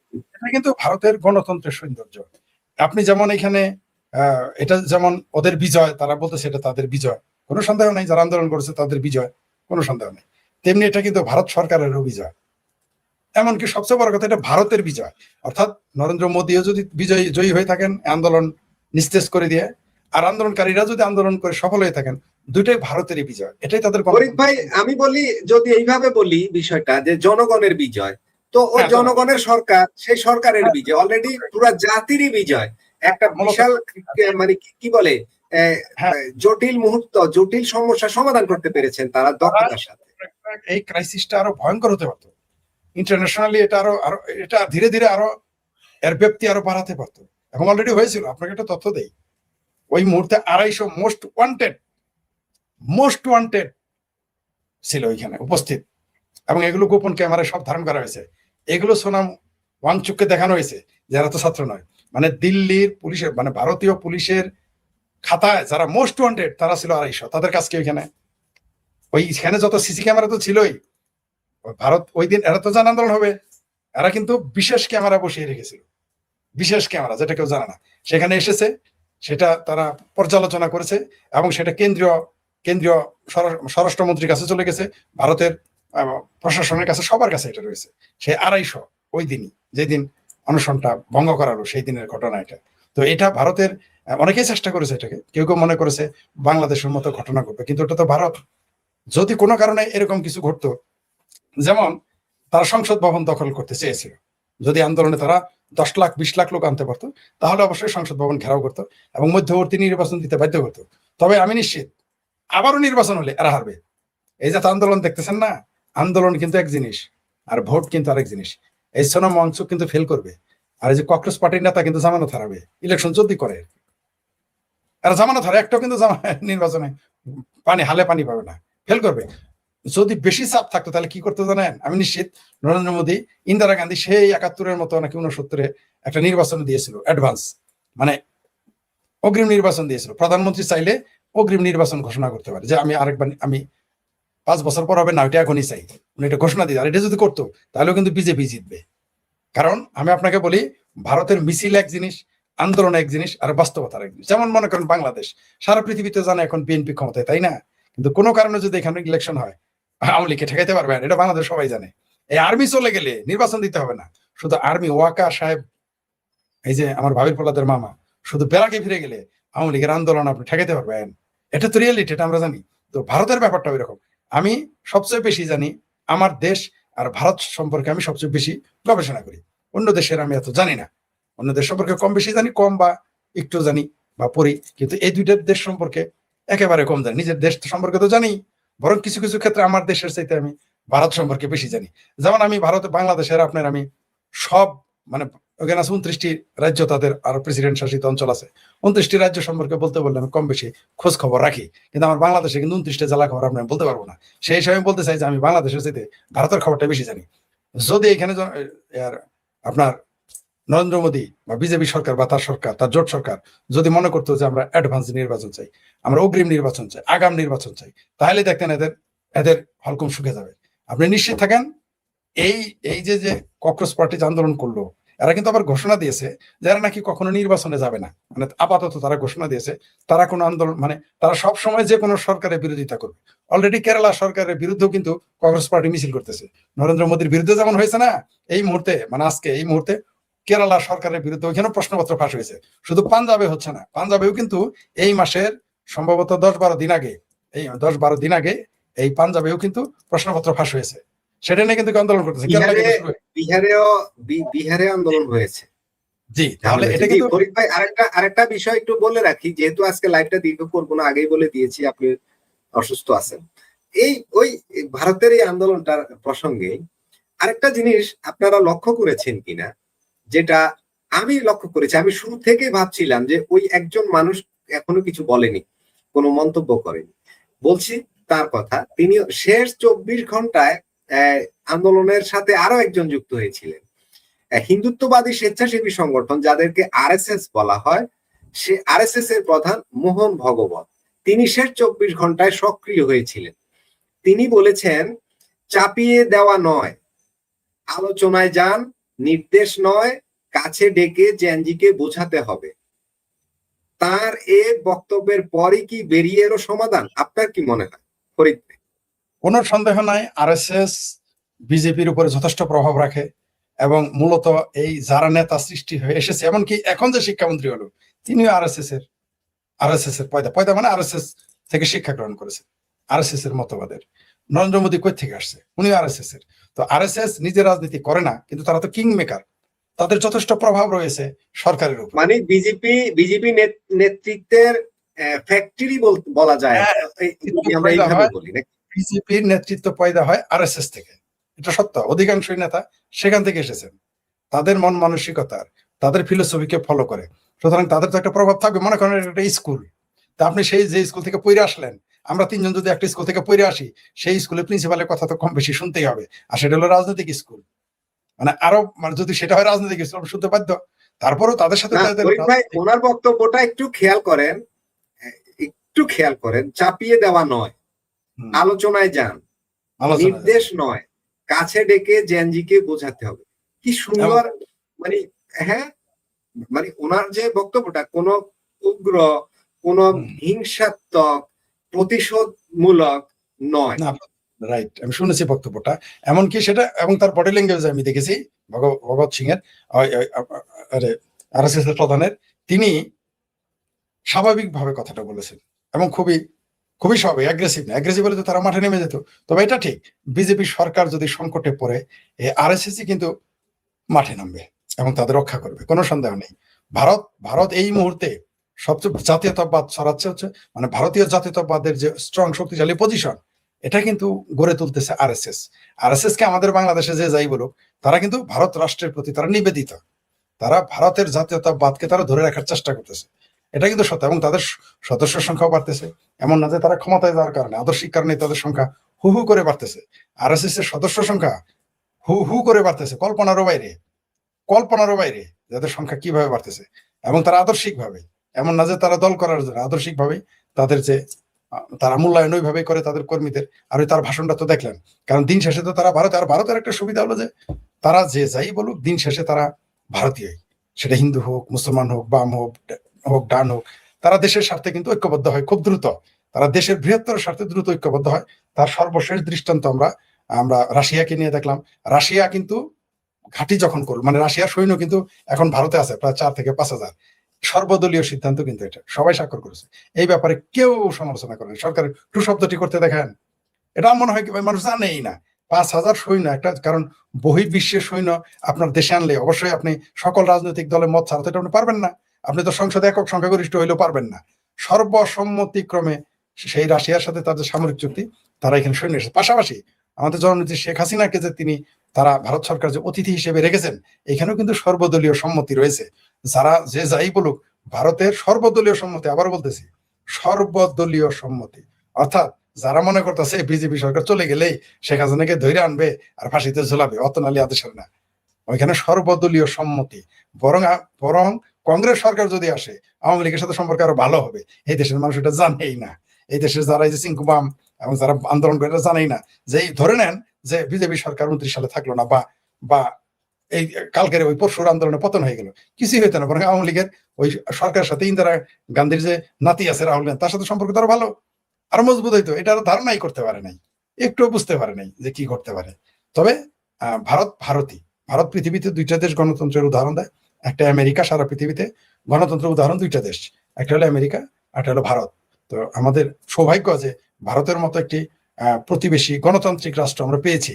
যদি এই ভারতটা কোনো না কোনো ভাবে যদি পাকিস্তানের মতো হইতো অগণতান্ত্রিক রাষ্ট্র, এটা যদি আফগানিস্তানের মতো অগণতান্ত্রিক রাষ্ট্র হইতো, বা বার্মার মতো সামরিকতন্ত্র হইতো, তাহলে আমাদের দেশটা এতক্ষণ কয়েক টুকরা হয়ে যেত, আমাদের দেশ থাকতো না। জি, ধন্যবাদ। ফরিদ ভাই, একটু এইটা তাহলে পাকিস্তানের কথা যখন নিয়ে আসলেন, পাকিস্তান তার দেশের মানুষের উপরে কি পরিমাণ হামলা করছে এবং কি পরিমাণ মানুষ প্রতিদিন নিহত হচ্ছে, সামরিক কর্মকর্তারা নিহত হচ্ছে, সৈনিকরা নিহত হচ্ছে, পুলিশ নিহত হচ্ছে, মসজিদে বোমা হচ্ছে, কি এক ভয়াবহ অবস্থা, এবং তাদের আইন শৃঙ্খলা বাহিনী তাদের মানুষকে মেরে ফেলছে। আবার দিল্লিতে এত বড় একটা আন্দোলন হয়ে গেল, সেখানে পুলিশ কাউকে ওই ধরনের আক্রমণ করেনি, আর্মি করেনি, আধা সামরিক বাহিনী করেনি, হ্যাঁ, ওই ধরনের কিছুই ঘটেনি, কোনো ধরনের রক্তপাত ছাড়াই সাকসেসফুলি এত বড় একটা আন্দোলনকে মিনিমাইজ করে ফেলেছে আলোচনার মাধ্যমে। পাকিস্তানে এই কাজটা তারা করতে পারে না। আচ্ছা, এইবার আপনাকে বলছি আমি, ঠিক দিল্লির আন্দোলনকে আপনারা বারবার বলছিলেন সবাই যে ঢাকার 24-এর আন্দোলন প্রায় সেম, উৎখানটা ঠিক একই ধাঁচে একই ছাঁচে ওইভাবেই উঠে আসছে। এখন এই যে তখনকার আওয়ামী লীগের যে সরকার ছিল বাংলাদেশে, তারা কেন ব্যর্থ হলো? তারা কেন এই যে আজকে বিজেপির সরকার এই সময় এসে যে সিদ্ধান্ত নিয়েছে, যে পলিসি নিয়েছে, আওয়ামী লীগ সরকার নিতে পারলো না কেন? ওদের তো প্রথম দাবিটা ছিল কোটা, তারপরে সেটা বেড়ে যখন 6 জন মারা গেল তখন তারা দাবি করলো স্বরাষ্ট্রমন্ত্রীর পদত্যাগ। এরপরে গেল তারা এক দফায়, যখন আরো লাশ পড়লো, যেভাবেই পড়ুক, লাশ কিভাবে পড়ছে এটা তো এখনো আপেক্ষিক, অনেক আলোচনা, অনেক তদন্তের ব্যাপার আছে। তো এরা কেন ব্যর্থ হয়ে গেল? তারা কেন এই মানে বুদ্ধিদীপ্ত সিদ্ধান্ত নিতে পারলো? এটা আমার সাথে আপনি সংক্ষেপে এটা নিয়ে বাংলাদেশটি আলোচনা করতে চাই না, তবুও এসে গেল। জি, এজন্য এটা অনেকে আমার সাথে দ্বিমত পোষণ করতে পারে। সরকার, আওয়ামী লীগ সরকার, আমার কাছে এখন পর্যন্ত যত তথ্য আছে, আওয়ামী লীগ সরকারের পতন ঘটতোই, তাদের এরপরে প্ল্যান বি ছিল, প্ল্যান সি ছিল, প্ল্যান ডি ছিল। অর্থাৎ আওয়ামী লীগের সরকার পতন আপোষ করলো স্বরাষ্ট্রমন্ত্রীর। এটা বাংলাদেশ না, বাংলাদেশে যেমন এখানে, ওইখানে কিন্তু ওয়াকার নেই, ওইখানে কোনো ইউনুস নাই। যদি ভারতে একজন ওয়াকার থাকতো তাহলে কিন্তু ওই সরকার ওই দিনই পড়ে যেত। প্ল্যান কম করা হয় নাই, কিন্তু ভারতের গোয়েন্দা সংস্থারা এত সতর্ক, তারা তো দেশপ্রেমিক, তারা তো কোনো সরকারকে রক্ষা করে না, তারা দেশকে রক্ষা করে। তো তারা কারো কাছে বিক্রি হয় নাই, কিন্তু বাংলাদেশের সেনাবাহিনী এরা তো বিক্রি হয়ে গেছে, হয় ভয়ে, নাহলে টাকার লোভে বা ক্ষমতার লোভে বা সুযোগের লোভে ভয় পেয়ে গেছে। আপনি বাংলাদেশের সেনাবাহিনীকে কালকে যদি পৃথিবীর কোনো দেশ নির্দেশ দেয়, হুকুম মানতে বাধ্য। আপনি জানেন যে পাকিস্তান যখন আফগানিস্তানে আক্রমণ করতে আপত্তি করছিল যে তারা আক্রমণ করবে না, তাদের সরাসরি বলা হয়েছিল যে হয় ডলারের বস্তা নাও, যুদ্ধে যাও, আর তা না হয় তোমরা পাথর যুগে চলে যাবে। সুর করে গিয়ে এই আফগানিস্তানের বিরুদ্ধে যুদ্ধে তারা যেতে বাধ্য হয়েছে। তো তারপর আপনার 1980-র দশকে জিয়াউল হকের সময় তখন বলা হয়েছিল, তোমরা ডলারের বস্তা খুলে দিয়েছিল, তোমরা আমেরিকার হয়ে কাজ করো, তোমরা রুশ বাহিনীকে হটাও, সোভিয়েত ইউনিয়নের বাহিনীর আফগানিস্তান থেকে হটাও। তারা টাকার বিনিময়ে কাজ করেছে। কিন্তু ভারতের সেনাবাহিনীকে তো আপনি কিনতে পারবেন না। ভারতের একজন সেনাবাহিনীর কথা বলেন তো, কর্মকর্তা যার বাড়ি কানাডা আছে। ভারতের একজন সেনা কর্মকর্তার নাম বলেন যার বাড়ি অস্ট্রেলিয়ায়। ভারতের একজন কর্মকর্তার নাম বলেন যার বাড়ি আমেরিকায়। একজন আপনি খুঁজে পাবেন না। কিন্তু পাকিস্তানের সব সেনা কর্মকর্তার বাড়ি অতীতেও ছিল, এখনো আছে, ভবিষ্যতেও থাকবে। তো আপনি তো ভারতের সেনাবাহিনীকে তো কেনা যায় না, যদি কেনা যায় তো ওইখানে ওইটা ঘটাই ফেলতো। এই জন্য পারে নাই। আর শেখ হাসিনা যদি স্বরাষ্ট্রমন্ত্রীকে পদত্যাগ করাইতেন, কাজ হইতো না। কারণ তাদের পরিকল্পনাটা একেবারেই 11 টাওয়ার, তারা বুঝিয়ে ফেলেছিল, ওটা পারা যাইতো না। অনেকে আমাকে বলেছে যে এই যে ভারতের উদাহরণ দেয় বা আপনি দিলেন, আমি এটার সাথে একমত না। পতন ঘটতোই, তখন তারা plan B, plan C, plan D প্রয়োজনে তখন শেখ হাসিনাকে হত্যা করতো, ঘটাইতো। আমি তাহলে আপনাকে বলি, সেদিন প্ল্যান ছিল বহুবিধ। যদি তারা আন্দোলনে সফল না হইতো, শুনেন, কোথাকার কোন ভিপি নুরা, কোথাকার কোন গালফোলাম তারেক, ওই রাশেদ, এরা কারা? এরা আন্দোলন করতেছে, এদের পিছনে খুঁটির জোর ছাড়া কার পক্ষে সম্ভব ছিল? যেখানে বিএনপি লোক মাঠে নামতে পারে না, যেখানে জামাত মাঠে নামতে পারে। আপনি বলেন তো, যে জুন মাসের আগে জামাত মাঠে নামে মিছিল করেছে, বিএনপি মিছিল করেছে, কেসি গেটের মধ্যে পয়সা থাকতো, নামই হয়ে গেছিল কেসি গেট। বিএনপির নেতারা অফিস থেকে বেরোতে সাহস পায়। তো সেখানে কই থেকে কোন কলিমুদ্দি কেসকি বান্দির পোলার আইসা একটা সরকার পতন ঘটাইলো? আপনি এটা কি মনে করেছেন এমনি হয়েছে? এটা ঘটতোই, তারপরেও ঘটতো। কারণ এটা শুরু হয়েছে সেই শাপলা চত্বর থেকে না, শুধু যেই দিন আওয়ামী লীগ ক্ষমতায় আসে 2009, ওই যে বিডিআর হত্যাকাণ্ড, এটা দিয়ে শুরু হয়েছিল। আওয়ামী লীগ সরকারকে শুরুর দিন থেকে ফেলে দেওয়ার চেষ্টা করা হয়েছিল। ঠিক যেমন নরেন্দ্র মোদী সরকারকে যেদিন সে ক্ষমতায় আসে 2014 সালে, এ পর্যন্ত 25টা বড় ষড়যন্ত্র করা হয়েছে, বড় বড় ষড়যন্ত্র, সব মিলে বোধহয় 40টা হবে, বড় বড় ষড়যন্ত্র করেছে। 25টা ব্যর্থ হয়েছে। আওয়ামী লীগের শুরু থেকে বিডিআর হত্যাকাণ্ড কি আপনি মনে করেছেন এমনি করা হয়েছিল? শেখ হাসিনা সরকারকে ফেলে দিতে চেয়েছিল। তারপরে যে রোহিঙ্গা 12 লাখ ঢুকাইলো, শেখ হাসিনাকে ফেলে দিতে চেয়েছিল। এগুলো বিভিন্ন প্রক্রিয়ার মাধ্যমে তারা আসছে, বিভিন্ন ইস্যু নিয়ে আসছে, পারে নাই। শেষ মুহূর্তে 2018-তে একটা কই থেকে এক আন্দোলন সৃষ্টি করলো, ওটা তারপরে তারা আস্তে আস্তে সবাইকে কিনে নিল, সেনাবাহিনীকে পকেটে নিয়ে নিল, আন্দোলন হয়ে গেল। এমনকার সেনাবাহিনী যখন কালকে যদি ভারতের সেনা 3 বাহিনী প্রধান বিচ্ছা করে, কোন সরকার টিকবে না। কিন্তু ভারতে তো ওটা পারে নাই, তাই ওটা ওখানে সম্ভব না এবং পারবেও না ভবিষ্যতে এইভাবে। আপনি সেখানে নির্বাচন দিতে পারবেন, আপনি ভারতে যাই ঘটান, নির্বাচনের মাধ্যমে আপনাকে ক্ষমতায় আসতে হবে, যত কিছুই ঘটান আপনার। কারণ ওইখানে গণতন্ত্র প্রতিষ্ঠিত। সেনাবাহিনী ইলেকশনে নাক গলায় না। ওইখানে নির্বাচন কমিশন হলো অল ইন অল। নির্বাচনের সময় সেনা প্রধানের কথা ওইখানে কেউ এমপি হয় না, সেনা প্রধানের কথা ওইখানে কেউ দেশ থেকে বের হয়ে যায় না, সেনাবাহিনীর কথা কেউ দেশে আসে না। ওইখানে নেতাদের কথাই নেতারা আসে।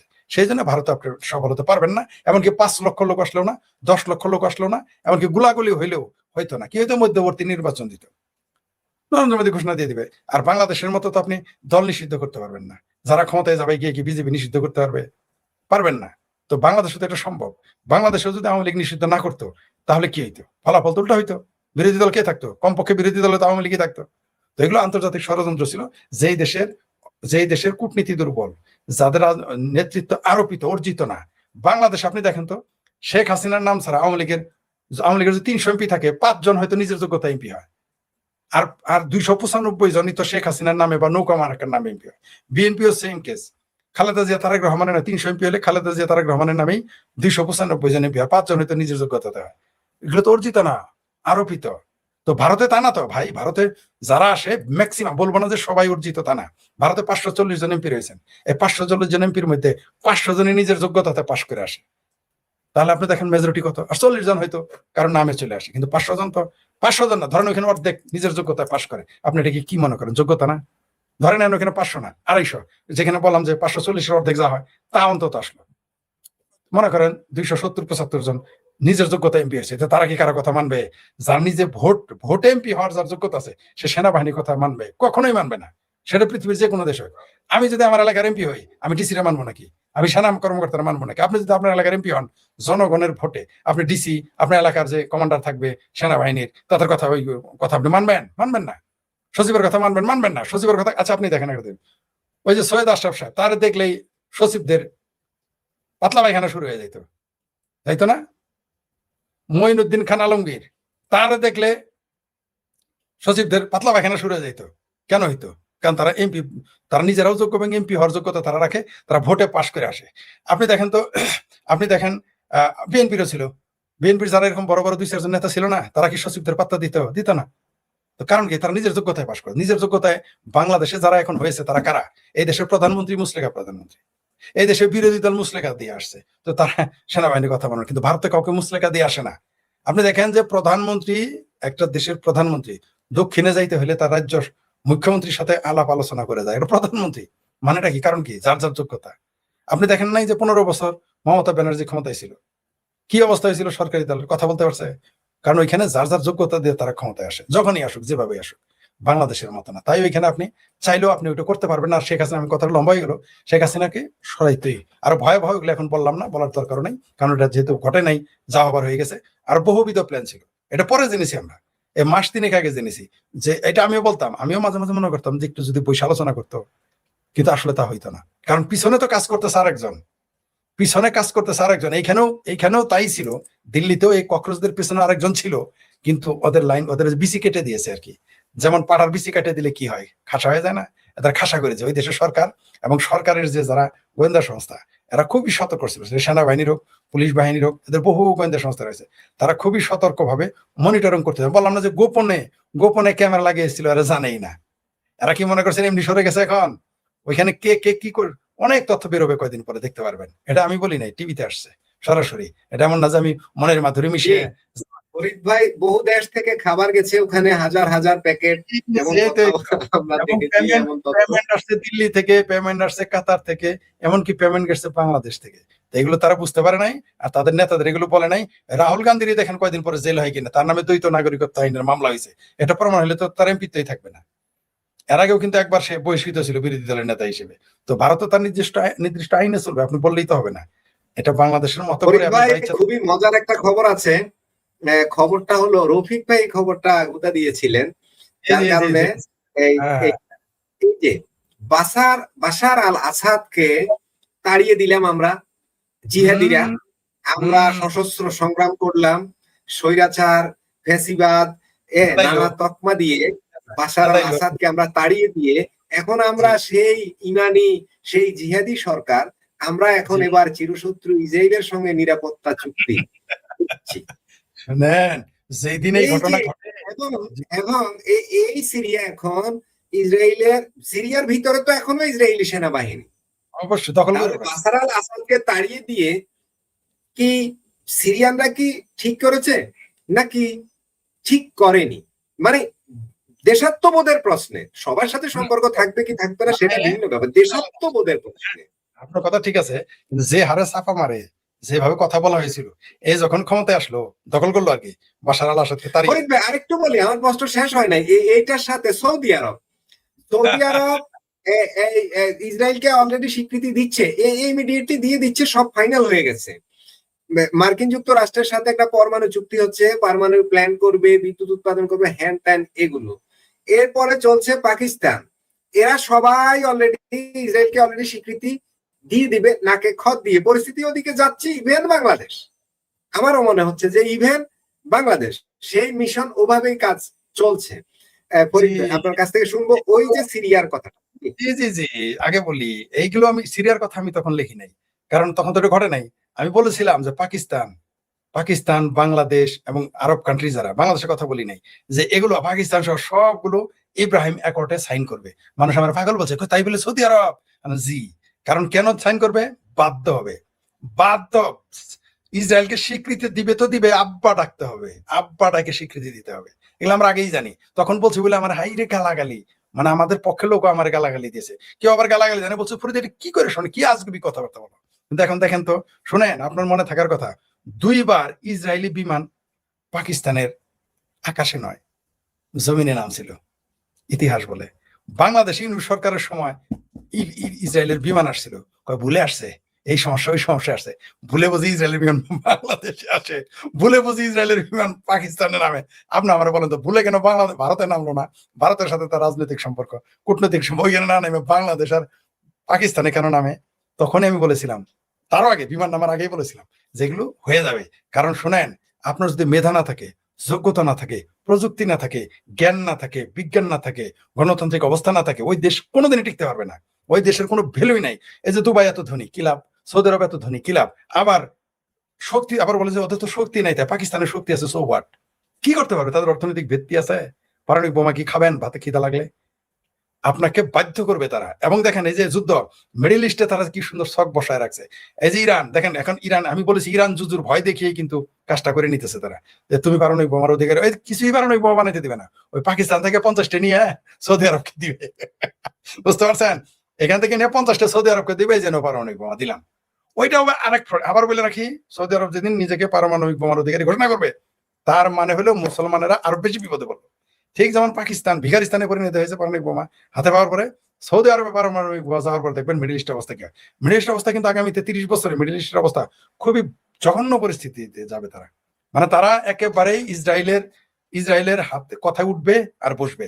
আর বাংলাদেশ তো এই সরকার যদি টিকতো, কারণ 27 সালে টিকবে না, যদি টিকে যায় এই সরকার, এই মুসলিম এরাই তো ইসরায়েলকে স্বীকৃতি দেবে। এটা তো আমি বলেছি, যে আমি আওয়ামী লীগ ক্ষমতায় থাকতে বলেছিলাম যে বাংলাদেশ যদি কোনোদিন মানে কোনোদিন যদি স্বীকৃতি দেয়, সেটা বিএনপি জামাত জোট স্বীকৃতি দিবে ইসরায়েলকে। এবং আপনি দেখেন আসাদ নূর, সরি আরে কি বলি, দেখেন আসলে শরীরের সমস্যা তো তখন, আরে বিকাশ নূর, বিবিনুরের সাথে ইসরায়েলি লোকের ছবি ছিল না? সিমটম কি? সে এখন প্রতিমন্ত্রী না, সে এখন এমপি না, কি বুঝলেন? বিএনপির আরেক নেতা আসলাম চৌধুরী ছিল না, ছিল কিনা? তো এগুলো কি সিমটম? ধোয়া শিওর শিওর একটা তথ্য দিতেছি আসাদুরের ব্যাপারে। বর্তমান সরকারের এমপি ডক্টর রেজা কিবরিয়া, আসাদুর না, নুরুল উনি হক কিন্তু দেখেন নুরুল হক, উনি কিন্তু সাংবাদিক সম্মেলনে নিজে বলছে যে সে নিশ্চিত করে বলছে যে সে হলো নুরুল হক নুরু ইসরায়েলের মুসাদের এজেন্ট। উনি সাংবাদিক সম্মেলনে বলছে। সুতরাং বলেন এখন। ধন্যবাদ। জি রফিক ভাই, কথা তো ওটাই যে ফরিদ ভাই আমি যেটা বলছিলাম যে সিরিয়াতে ওই সরকারকে তাড়িয়ে দিয়ে যে জিহাদিরা, আমি ওই যে জুব্বা, ওই যে পাগড়ির কথা বলছি, যে এদের হাত ধরেই তো ইসরায়েলের স্বীকৃতিটা আসছে, এদের হাত ধরেই তো সিরিয়ার ভূমি ইসরায়েলকে দিয়ে দেওয়া হয়েছে, এই জুব্বাওয়ালারা। কিন্তু ওই কোট্টাইওয়ালা, ওই যে কি বলেন, এই বাশার আল আসাদ, সে তো দেয়নি।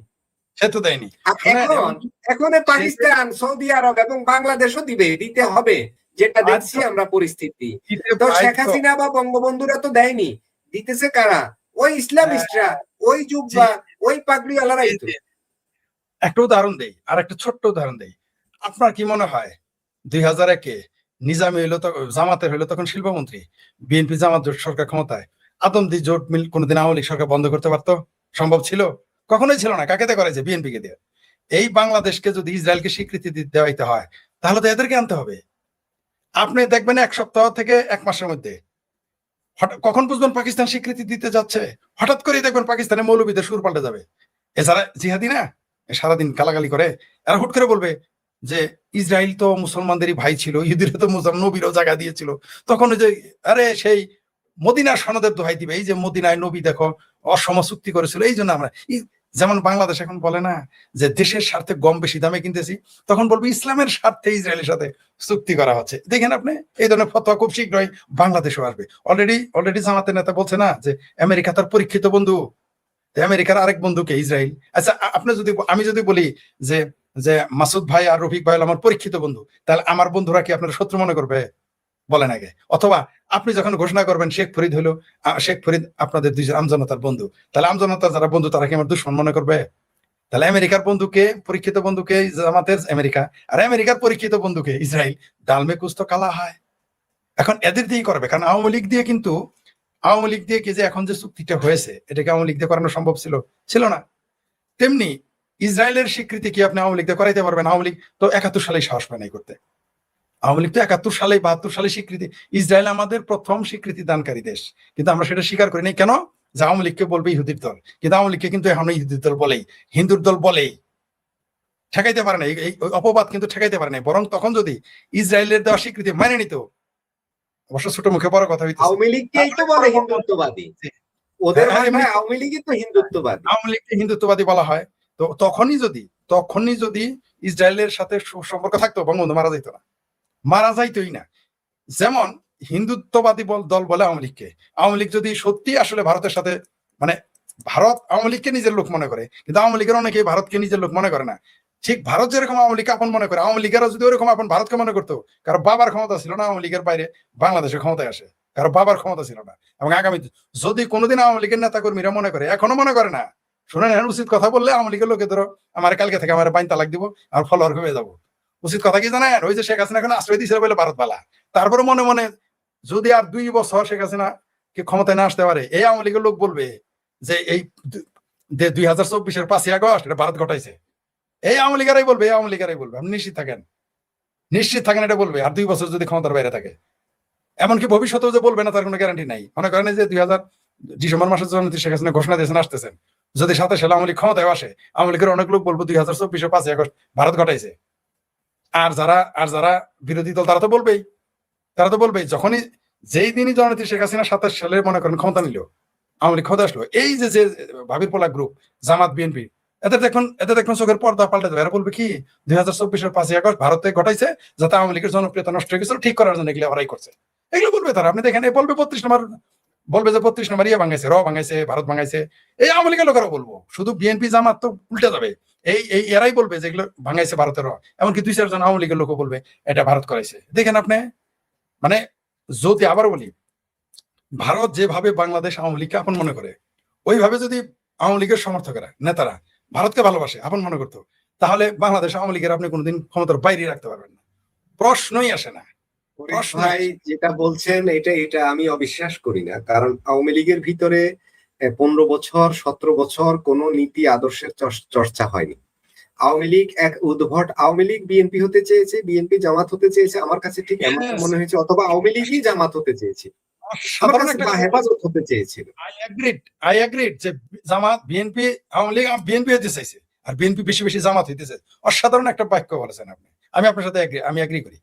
এই কথা বললে আমার অনেকে গালাগালি করে, ঠিক আছে, তারপরও আমি সাহস করে মাঝে মাঝে বলি যে আসলে বাংলাদেশের রাজনীতির সমীকরণটা এরকম হয়ে গেছিল। আমরা তো কারো সন্তুষ্টির জন্য কথা বলি না, আমাদের যা সত্য তা বলতে হবে। নিঃসন্দেহে আমরা মুক্তিযুদ্ধের পক্ষের। আওয়ামী লীগ আমাদের সারাদিন গালি দিল, আমাদের বাইন তালাক দিল, আমরা মুক্তিযুদ্ধের পক্ষেই আমরা ছিলাম, আছি এবং থাকবো। আগেও ছিলাম, এখনো আছি, ভবিষ্যতেও থাকবো। কিন্তু সত্যটা তো বলতে হবে, না হলে তো সমস্যা। আপনি গায়ে দেওয়ার সাবান আর কাপড় ধোয়ার সাবান তো এক না। একই লাক্স সাবান দিয়ে মানুষ কাপড় ধোয়, কি কাপড় ধোয়, আর আলমের পচা সাবান দিয়ে কি গাল ধোয়? নিশ্চয় দুইটার দুই কাজ। আমরা ভাই আলমের পচা সাবান, ওরা হইলো লাক্স সাবান, যারা আওয়ামী লীগ করে তারা লাক্স সাবান, তারা গায়ে দিয়ে গোসল করুক, আমরা কাপড়ের ধোয়া সাবান হয়েই থাকি। আমরা কুলার মধ্যে হইলাম ভাঙা কুলা, যেটা ছাই ফালাইতে লাগে, ছাই ফালাইতে থেকে নতুন কোলা দেয় ই করে না, নতুন কোলা নিয়ে যায় বাজার থেকে, ওই ভাঙা কোলা আমরা আর কি। এখন আমরা জেনে শুনে বিষ করেছি পান, আমাদের তো ভাই বিকল্প নেই, মুক্তিযুদ্ধের পক্ষে তো আর কোনো দল নাই। আমরা মনে করি যে যাই বলুক মুক্তিযুদ্ধের বঙ্গবন্ধুর পক্ষে থাকতেই হবে, জয় বাংলা স্লোগানের পক্ষে থাকতেই হবে, বাংলাদেশের পতাকার পক্ষে থাকতেই হবে, ৭২ সংবিধানের পক্ষে থাকতেই হবে। আমাদের আর কিছু করার, আমরা বাধ্য। আমরা আমাদের তো ক্ষমতায় থাকলে, আমাদেরকে সুযোগ দিলেও পরিবর্তন হবে না। জি জি ফরিদ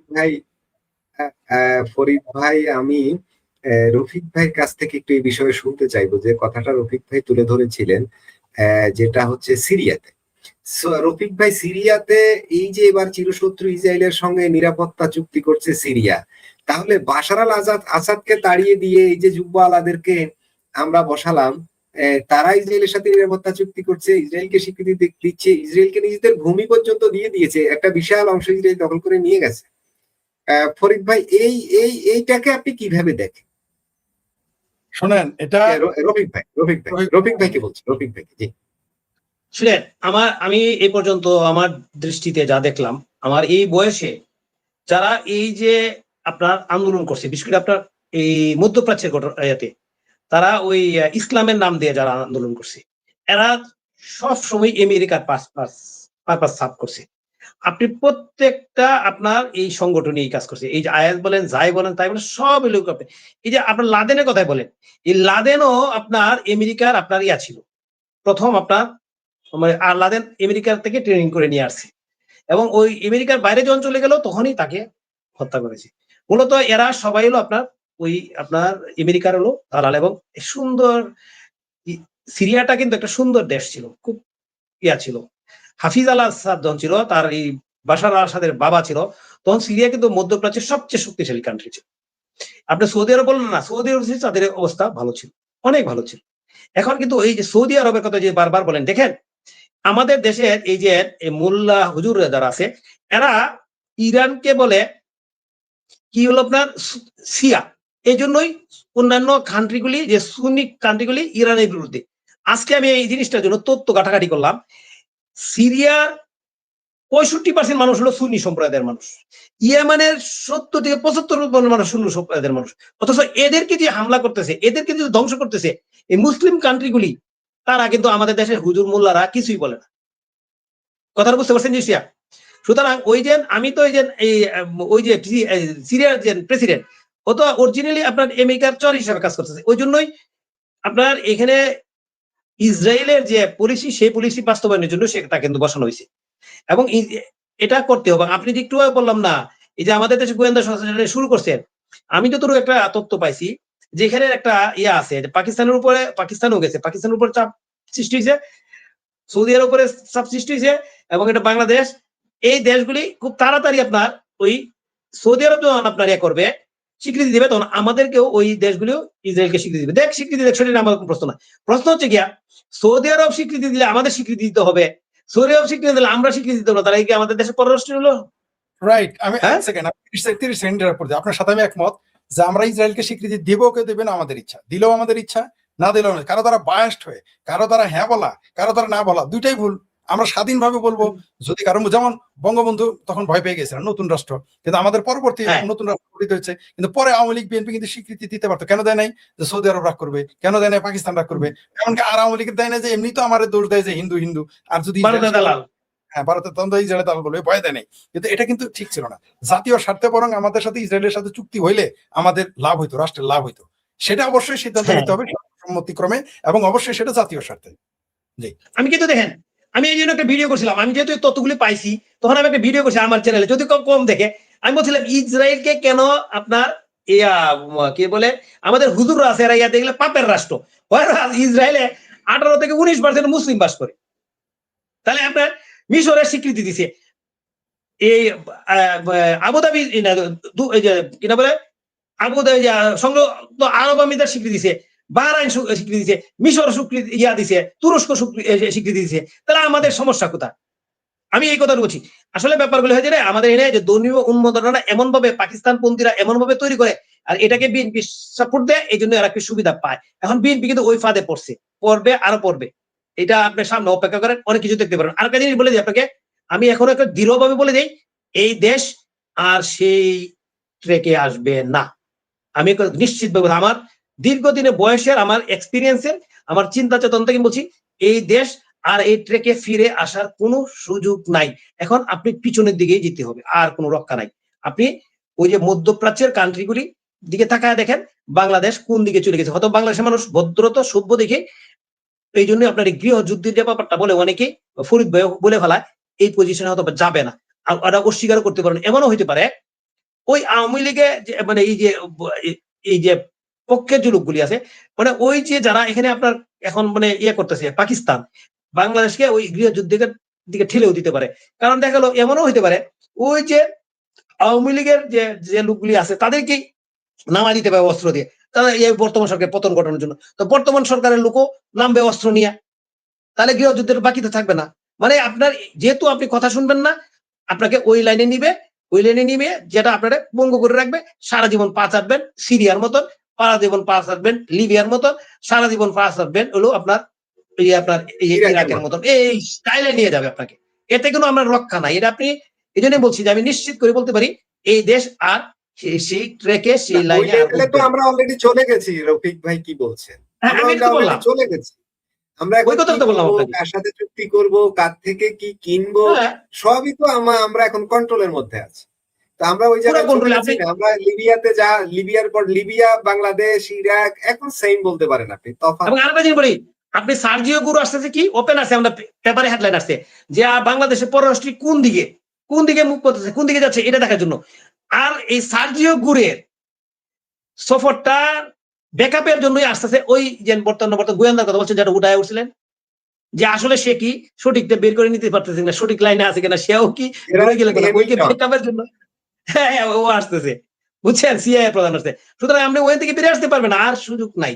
সুযোগ আছে, আমি এখনো সুযোগ আছে। কখন জানেন? ঐক্যমত তৈরি হতে হবে দেশের স্বার্থে।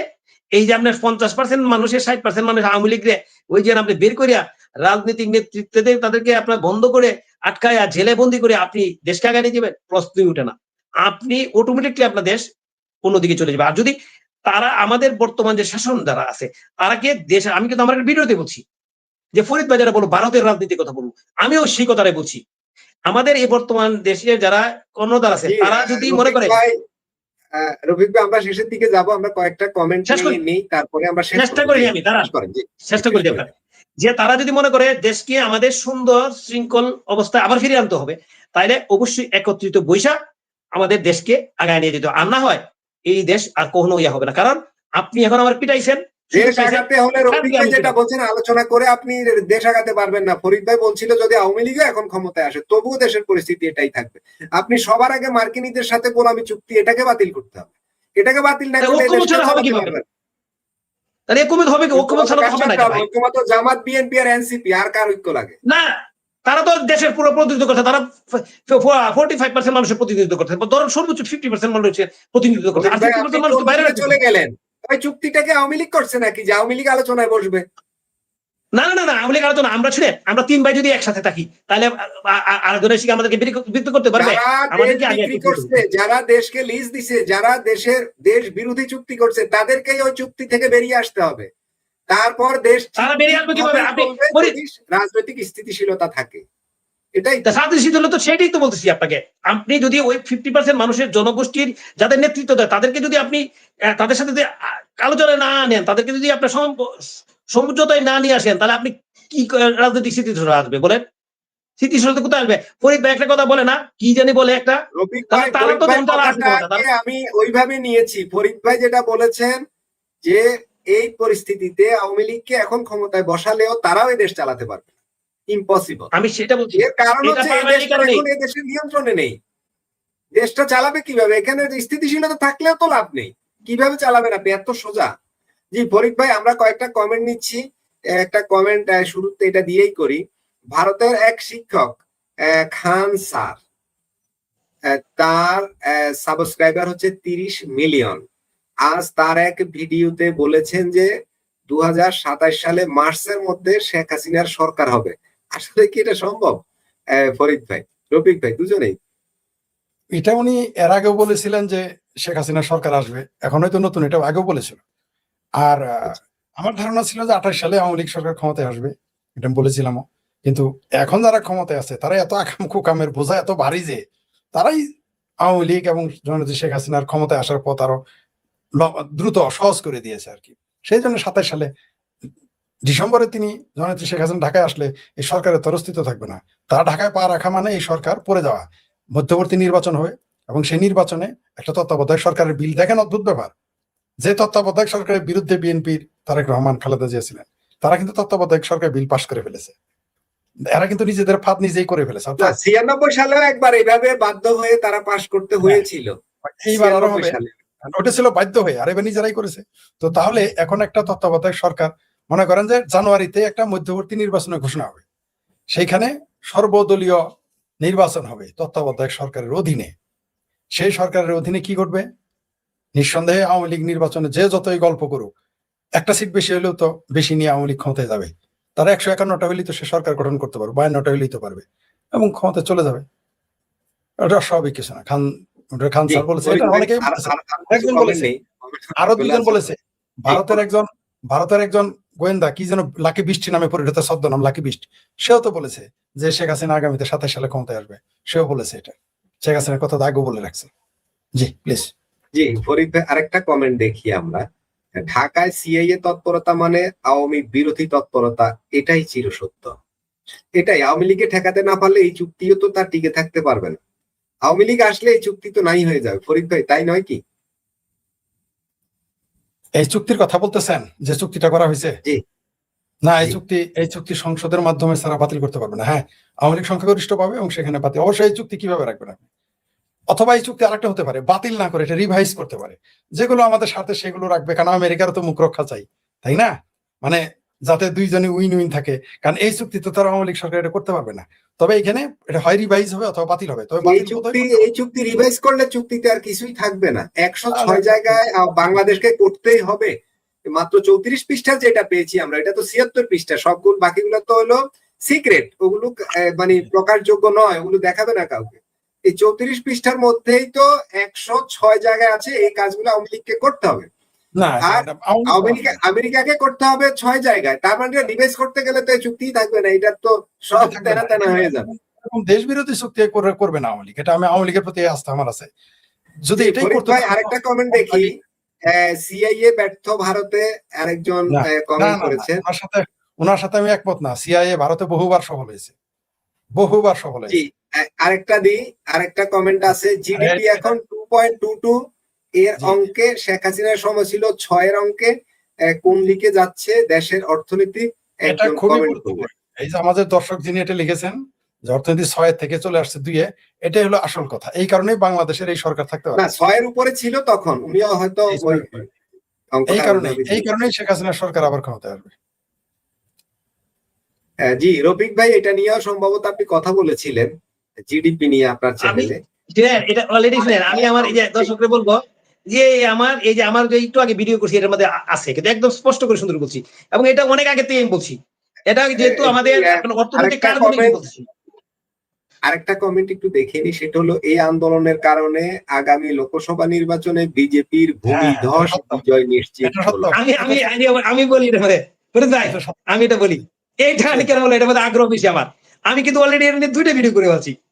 ভিডিও করেছি জানেন, আমার এক সময় খুব পছন্দের দল ছিল কংগ্রেস, যেহেতু স্বাধীনতার পক্ষে ইন্দিরা গান্ধী ছিল, ডাইরেক্ট কাজ করছে, এই জন্য ওনাদের প্রতি আমার এই যে বর্তমানের যে ইদানিংকালে যে এই আন্দোলনটার মধ্যে আমি কিন্তু কয়েকটা ভিডিও বলছি এবং আপনারই এত বলছি যে যদি প্রমাণ করতে পারে বিজেপি যে এটা অন্য দেশের অন্য পারপাস সার্ভ করার জন্য অন্য খেলা, এটা প্রমাণ যদি করতে পারে, তাহলে যেহেতু কংগ্রেসের সাথে যুক্ত হয়েছে, কংগ্রেসের রাজনৈতিক পরাজয় হবে। এবং এটা কিন্তু প্রমাণ অলরেডি হয়ে গেছে গা, যে এখানে বাইরের ইন্ধন ছিল এবং এখানে এই কংগ্রেসের গিয়া একটা বিরাট একটা ভুল করছে। এখন যদি মধ্যবর্তী নির্বাচন হয়, আপনাদের ব্যাপক বিজয় হবে। আগে যা সিট পাইছিল ওই যে আপনি বিজেপি তার চেয়ে বেশি সিট পাবে। এটা কিন্তু আমার ভিডিওতে বলছি, এবং এই কথাটা কিন্তু ওই যে দর্শকরা আমি বলে দিলাম ব্যাখ্যা করে। এবং সামনে মনে করেন যখনই নির্বাচন হবে দেখবেন বিজেপি ক্ষমতা আসবে, ফিরে রাখতে পারবে না। কারণ এটা একটা বড় একটা পয়েন্ট। কারণ এটা অন্য ডিপি স্টেট বা অন্য দেশের পারপাস সার্ভ করার জন্য যদি আন্দোলন রয়েছে, ওইখানে কংগ্রেস বা রাহুল গান্ধী গিয়ে এনে সমর্থন দিয়ে একটা চরম একটা রাজনৈতিক ভুল করছে আমার দৃষ্টিতে। কারণ রাহুল গান্ধীর বয়স একটু বেশি, সেও রাজনীতি করে, আমরা রাজনীতিকে চর্চা করি, আমরাও রাজনীতি করছি একসময়। ধন্যবাদ ফরিদ ভাই। ফরিদ ভাই আরেকজন বললেন, ফরিদ ভাই জাতিসংঘ এ নিয়ে কথা বলে, তার কারণ কি? মানে ভারতের যে আন্দোলন, এখানে কোনো প্রাণহানি বা ও ধরনের কিছুই ঘটেনি, তারপরে জাতিসংঘ কিন্তু কথা বলেছে, উদ্বেগও জানিয়েছে, যে সমাধান করার কথা বলেছে। ফরিদপুর পাকিস্তানের হ্যাঁ। প্রতিদিন শত শত মারা যায়, ওইখানে জাতিসংঘ কি করে? শুনেন, প্রায় 2 মাস যাবৎ পাকিস্তান অধিকৃত কাশ্মীরে পিওকেতে ইন্টারনেট নাই। আজ পর্যন্ত শুনছেন এই নিউজ? বাংলাদেশে নিউজই নাই, জাতিসংঘের কোনো বিবৃতি নাই, সিংকুবামদের কোনো বিবৃতি নাই, অরুন্ধতী নাই, ঠিক আছে, দৃক শহীদুল নাই, ফ্রড মাজার নাই, জামাত বিএনপি নাই, বামপন্থীরা নাই, চক্কর বক্করবর্তী নাই, বসু মসুরা নাই, না ভারতের বাম না পাকিস্তানে বাংলাদেশের বাম, কেউ কোনো টু শব্দ ঠিক করতেছে না। সেখানে 200-র অধিক লোককে গুলি করে মেরে ফেলা হয়েছে, নিয়মিত তাদের পেট পেটানো হচ্ছে, এই ব্যাপারে কারো কোনো বক্তব্য নাই। আর বেলুচিস্তানের কথা তো আলাপই নাই, 75 বছর যাবতই মারতেছে। তো কিন্তু আবার বাংলাদেশে দেখবেন ওই যে জর্দার কৌটা 2টা ফাটছিল ভাবির পোলাদের আশেপাশে, দেখবেন জাতিসংঘ বিবৃতি দিয়ে বাংলাদেশি কারা যেন বিবৃতি দিয়েছিল। তো এগুলো কারা আমরা জানি, এরা তো ওই যে বললাম, ওই যে একজন লিখেছে না সিআইএ ব্যর্থ হয়েছে, ব্যর্থ হয় নাই, সিআইএ তার কাজ চলমান রেখেছে এবং রাখবেই তারা। তারা 10টা কাজ করলে 2টা একটাই তোমার ব্যর্থ হবেই। তো জাতিসংঘ হিরো এখানে আলমকে নিয়ে হিরো আলমকে নিয়ে এইচসিআর বিবৃতি দিয়েছিল, মনে আছে? মনে হয় হিরো আলমের ওইটা না তো, এই যে শুক্রে 8 দিন আগে জর্দার কৌটা পাওয়া গেল, ফাটে নাই, মরে নাই কেউ, তাতেই উদ্বেগ প্রকাশ করলো না বাংলাদেশের রাষ্ট্রদূতরা, বিদেশি রাষ্ট্রদূতরা। কিন্তু আওয়ামী লীগের যে প্রতিদিন মানুষ মারা যাচ্ছে, টু শব্দটি করেছে, এত বড় দল আওয়ামী লীগ নিষিদ্ধ, টু শব্দটি করেছে, সবচেয়ে বৃহত্তর সংগঠন বাংলাদেশ ছাত্রলীগ, টু শব্দটি করেছে নিষিদ্ধ হওয়ার কারণে, কিন্তু শিবির নিষিদ্ধ করেন, দেখেন বিবৃতি কতগুলো আসে, দেখতে পারবেন কতগুলো বিবৃতি। আগামীতে তো আওয়ামী লীগ নিষিদ্ধ করবে এদেরকে, তাই না? আওয়ামী লীগ তো ছাত্র শিবিরকে নিষিদ্ধ করবে, জামাতকে নিষিদ্ধ করবে, দেখবেন বিবৃতি কত আসে। আর যখন ওই যে জামাতিদের উষ্ঠানো শুরু করবে, দেখবেন বিবৃতি প্রতি মিনিটে বিবৃতি আসবে, জাতিসংঘের বিবৃতি আসবে, অমকের বিবৃতি আসবে, তমক দেশের বিবৃতি আসবে। কিন্তু এখন আওয়ামী লীগের 1000 লোক মরলেও কোনো বিবৃতি নেই। ঠিক ওই ভারতের বিষয়টা তাই, কারণ এখন সে একটি বিশেষ দেশের স্বার্থ রক্ষা করতেছে না ভারত, তাই বিবৃতি দেয়। তবে এটা মানুষ এখন বুঝে ফেলেছে, মানুষ এখন প্রত্যেকেরই প্রতারণা, সে যে কোনো রাজনৈতিক দল হোক পৃথিবীর, মানুষ কিন্তু যাদের বোঝার তারা বুঝে। জি, ধন্যবাদ। জি, ফরিদ ভাই আরেকটা কমেন্ট দেখি, আমরা কমেন্ট আর বেশি নেব না। আরএসএস প্রধান মোহন ভাগবত এই সিদ্ধান্ত নিতে সরকারকে বাধ্য করেছে। একজন বাধ্য ওই যে করেছে ওই বলবো আন্দোলন, না, বাধ্য করেছে বলবো না, কারণ পরামর্শ দিয়েছে, এটা দিতে পারে। আর নরেন্দ্র মোদী এটা Right. বুঝে শুনেই করেছে, এটা পরামর্শ দিতেই পারেন। মানে উনি ওই দল, যেহেতু এটা প্যারেন্টস অর্গানাইজেশন, তারা তাকে পরামর্শ দিয়েছে। কারণ নরেন্দ্র মোদী কারো কথা শোনা লোক না, তার 2 কেরামন কাতেবিন আছে, অজিত দোভাল আর হচ্ছে এস জয়শঙ্কর। এই যে 2 রথের ঘোড়াকে নিয়ে তিনি যে ছুটছেন, সারা পৃথিবী ছুটে বেড়াচ্ছেন, এটা সম্মিলিত ভাবেই করেছে। তিনি তাকে পরামর্শ দিয়েছেন, ভগবত, কোনো সন্দেহ নেই। জি, ফরিদ ভাই আরেকটা কমেন্ট দেখি, সেটা হচ্ছে ভারত তেলাপোকা দমনে 130 জন আমেরিকানকে ট্রেস করা হয়েছে, ওরা এসেছে নেপাল দিয়ে। দেখা যাক এরা কে এবং কেন এত আমেরিকান একসাথে এখানে এসেছে। ফরিদ ভাই, আমি একটা ভিডিও দেখেছি একজন আমেরিকানকে, তিনি আমেরিকার কোন একটা অঙ্গরাজ্য থেকে এসছেন, উনি নাম রেখেছেন, ওনার নাম হিন্দু নাম, আমার নামটা এখন মনে নেই। হিন্দুদের মতো হিন্দুরাই যে এক ধরনের তিলক কাটে না, এই চন্দনের ইয়ে দিয়ে, সম্ভবত চন্দনের ইয়ে দিয়ে এটা করে, এরকম একটা চিহ্ন কপাল দিয়া এ পর্যন্ত একে সে ওই আন্দোলনে শরিক হয়ে গেছে। ইসকনের সাজে এসেছে, ইসকনের সাজে অনেকটা হতে পারে জাস্ট আমি তো অত কিছু ওই ওদের সম্পর্কে অত কিছু বুঝি না, তো ধর্মীয় বিষয়গুলো আর কি। তো এই লোকের সাক্ষাৎকার নিয়েছে, সে বলছে এখানে ছাত্রদের হ্যান করছে, ত্যান করছে, নানা কথা বলছিল ইংলিশে, অনেক অত্যাচার করা হয়েছে, ছাত্রদের মারধর করা হয়েছে, আমি ওদের পাশে দাঁড়ানোর জন্য এখানে আসছি আমেরিকা। এই যে কমেন্ট করেছে, তার কমেন্ট কিন্তু ঠিক আছে, সত্যতা আছে। আপনি একজন ভিজিটর হিসেবে আপনি কোন দেশে বেড়াইতে গেছেন, সেই দেশে তো আপনি নাগরিক না হইলে আপনি তার আভ্যন্তরীণ রাজনীতি নিয়ে কথা বলতে পারেন না, আপনি বলতে পারবেন না, এটা রুলসই নেই। আপনি কোন রাজনীতি আপনি দেখেছেন, আপনি দেশে গিয়ে কলাম লেখেন, বই লেখেন, আপনি তাৎক্ষণিক বিবৃতি দিতে পারেন না, আপনার সামনে ঘটলেও না, এই রাইটসই নাই আপনার। ওইখানে আপনি যাবেন কেন? ওইখানে একটা দেশের রাজনৈতিক মিটিং হচ্ছে, ওইখানে বিদেশি যাবে কেন? প্রথম অপরাধ, এটা কেন প্রথম অপরাধ।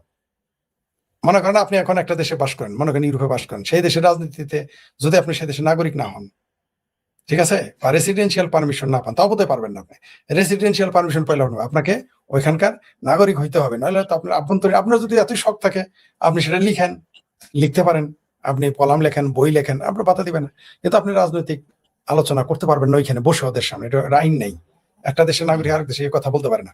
শুধু 130 জন না, আপনার এই না, দেশে ওরা এসে ওখানে আন্দোলনে জয়েন করেছে, বিষয়টা এটা তো আপত্তিকর না? এটা তো অপরাধ, এটা তো অপরাধ, এটা তো আপনি অপরাধ করেছেন, আপনার ভিসার নীতিকে আপনি ভঙ্গ করেছেন, এটা আপনি পারেন না করতে।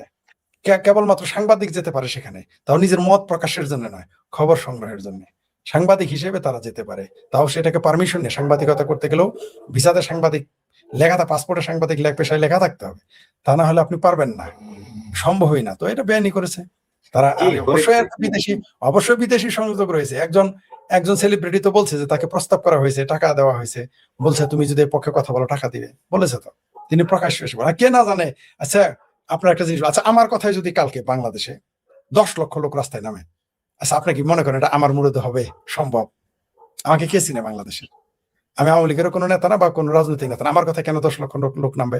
যদি মনে করেন আমি একটা আন্দোলন ডাক দিলাম, কথার কথা, আমি একটা সামাজিক, আমি তো রাজনৈতিক আন্দোলন ডাক দিতে পারবো না, আমি তো কোনো রাজনৈতিক দলের নেতা না, বা আমি কোনো দল করি না, রাজনৈতিক দল করি না। এখন আমি মনে করেন একটা সামাজিক আন্দোলনের ডাক দিলাম, আমি আশা করছি আমার 5,000 বা 2,000 বা 500 লোক হবে। হঠাৎ করে যদি 1 লক্ষ লোক আসে, আমি তো বিস্মিত হবে যে এত লোক আসলো কেমনে। তো এরকম এখানে ও যে ছেলেটা আসছে, সে সে থাকে আমেরিকায়, হুট করে ভারতে আসলো, 2 মাসে দল বানাইলো, তার 2 কোটি ফলোয়ার হয়ে গেল, আর সাথে সাথে লক্ষ লক্ষ লোক নেমে। রাজীব গান্ধীর কথাই তো এত লোক নামে না, নামে। অরুণ জ্যোতি রায়ের কথাই তো এত লোক নামে না, সিপিআর প্রেসিডেন্টের কথা এত নাম নামে না, এত লোক নামে না, মমতা ব্যানার্জির কথা এত লোক ভারতে নামবে না। হঠাৎ করে এই ছেলের কথা নামলো, পিছনে কই না কই তো হ্যাঁ, কুছ না কুছ তো হ্যাঁ, কই না কই তো পিছে হ্যাঁ, নিশ্চয়ই আছে। এটা তো একটা রাজনৈতিক আলোচনা, রাজনীতি বুঝে এরকম যে কোনো শিশু হতে এটা বলে দিবে, এর জন্য কি আমার বিশেষজ্ঞ হইতে হবে, ডক্টর হইতে হবে? তো কমন সেন্সের ব্যাপার। আমার কথা যদি কালকে বাংলাদেশে 64 জেলা আন্দোলন শুরু হয়, তাহলে বুঝতে হবে না আমার পিছিয়ে কেউ আছে? সম্ভব নাকি? আমার কথা সর্বোচ্চ যে, তাও এই যে এখন হইতে পারে, আমার কথা হইতে 100 কি 200 লোক নামতে পারে। সারা বাংলাদেশে আমার যে মুরদ আছে, সর্বোচ্চ আমি হয়তো 100 লোক থেকে সর্বোচ্চ 200 লোক আনাতে পারবো, সর্বোচ্চ। কিন্তু আমি ডাক দিলে যদি এখন 50,000, 60,000, 20,000 লোক আসে, তাহলে বুঝতে হবে না আমার পিছিয়ে কেউ আছে, বা আমার কাজগুলো কেউ করে দিতেছে। কারণ বন্ধুর বন্ধু যেমন বন্ধু, শত্রু তেমন শত্রু। সুতরাং এর পিছনে যে কেউ নাই, এটা এটা যারা বলে যে এর পিছনে কেউ নাই, তারা হয় ঘাওড়া, মানে হয়তো ঘাওড়ামি করে। যেমন এই যে বাংলাদেশে আমেরিকা বলতেছে $29 মিলিয়ন খরচ করেছে, স্বয়ং পিনাকির আব্বা হুজুর ফ্রড মাজার বলতে সেটা আমেরিকার কথা হয়েছে। বাংলাদেশের অনেকে এখন বলতে সেটা আমেরিকার কথা হয়েছে, তারপরে কেউ স্বীকারই করে না, কয় না এটা সারা পৃথিবীতে আমেরিকারা দেখে, কিন্তু বাংলাদেশে আমেরিকারা দেখতেছে না, দেখে নাই শেখ হাসিনা সরকার উচ্ছেদ আন্দোলন। আর এই যে দিল্লিতে আমেরিকার স্বার্থে আমরা রক্ত দিলাম, আমরা আহত হইলাম, আমরা নিহত হইলাম আমেরিকার স্বার্থে। আমেরিকার স্বাধীনতা দিবস আমাদের সংসদ ভবনের দক্ষিণ প্লাজায় পালন করার। জি ফরিদ ভাই, আমরা শেষ করব, একদম শেষ কমেন্ট। একজন দর্শক বললেন, মাসুদ ভাই আজকে ভালো সংখ্যক ভিউয়ার আপনাদের আলোচনায় অংশগ্রহণ করেছে। দর্শক আমাদের আলোচনায় প্রায় যথেষ্ট মানুষ দেখে, আপনারা পছন্দ করেন, আপনাদের ভালো লাগে আমাদের আলোচনা। আপনাদের ভালো লাগে বলেই তো অসুস্থ হওয়ার পরেও, ভালো লাগার কারণে অসুস্থ হওয়ার পরেও আমার মাসুদ ভাই আমাকে ডাকে, আমি এসে বসি, আপনাদের ভালোবাসার জন্য আসি। নিঃসন্দেহে আপনারা আছেন বলে আমরা কথা বলি। জি জি, আপনারা ভালোবাসেন, আপনারা লাইক করেন, আপনারা শেয়ার করেন, আপনারা সাবস্ক্রাইব করেন, আপনারা বারবার লাইভ শুরু হলে দেখতে আসেন, আমাদেরকে ভালোবাসেন। আমরা চাই বস্তুনিষ্ঠ, সর্বোচ্চ নিরপেক্ষ দৃষ্টিভঙ্গি নিয়ে আলোচনা করতে। আমরা এখানে প্রোপাগান্ডা করতে বসিনি। আমরা চাই সর্বোচ্চ নিরপেক্ষতা অবলম্বন করে বস্তুনিষ্ঠ তথ্য নির্ভর আলোচনা করতে এবং আপনাদেরকে সঠিক তথ্য দিতে, যাতে আপনারা তৃপ্ত হতে পারেন। প্রিয় দর্শক, আজকের আলোচনা আমরা এখানে শেষ করব। ফরিদ ভাই এবং রফিক ভাই সময় দিয়েছেন, আপনাদের প্রতি কৃতজ্ঞতা জানাই, এবং দর্শক আপনাদের প্রতি অনেক অনেক প্রীতি ভালোবাসা। দেখা হবে পরবর্তী লাইভে। সে পর্যন্ত সবাই ভালো থাকুন, সুস্থ থাকুন, নিরাপদে থাকুন এবং নিজের প্রতি খেয়াল রাখুন।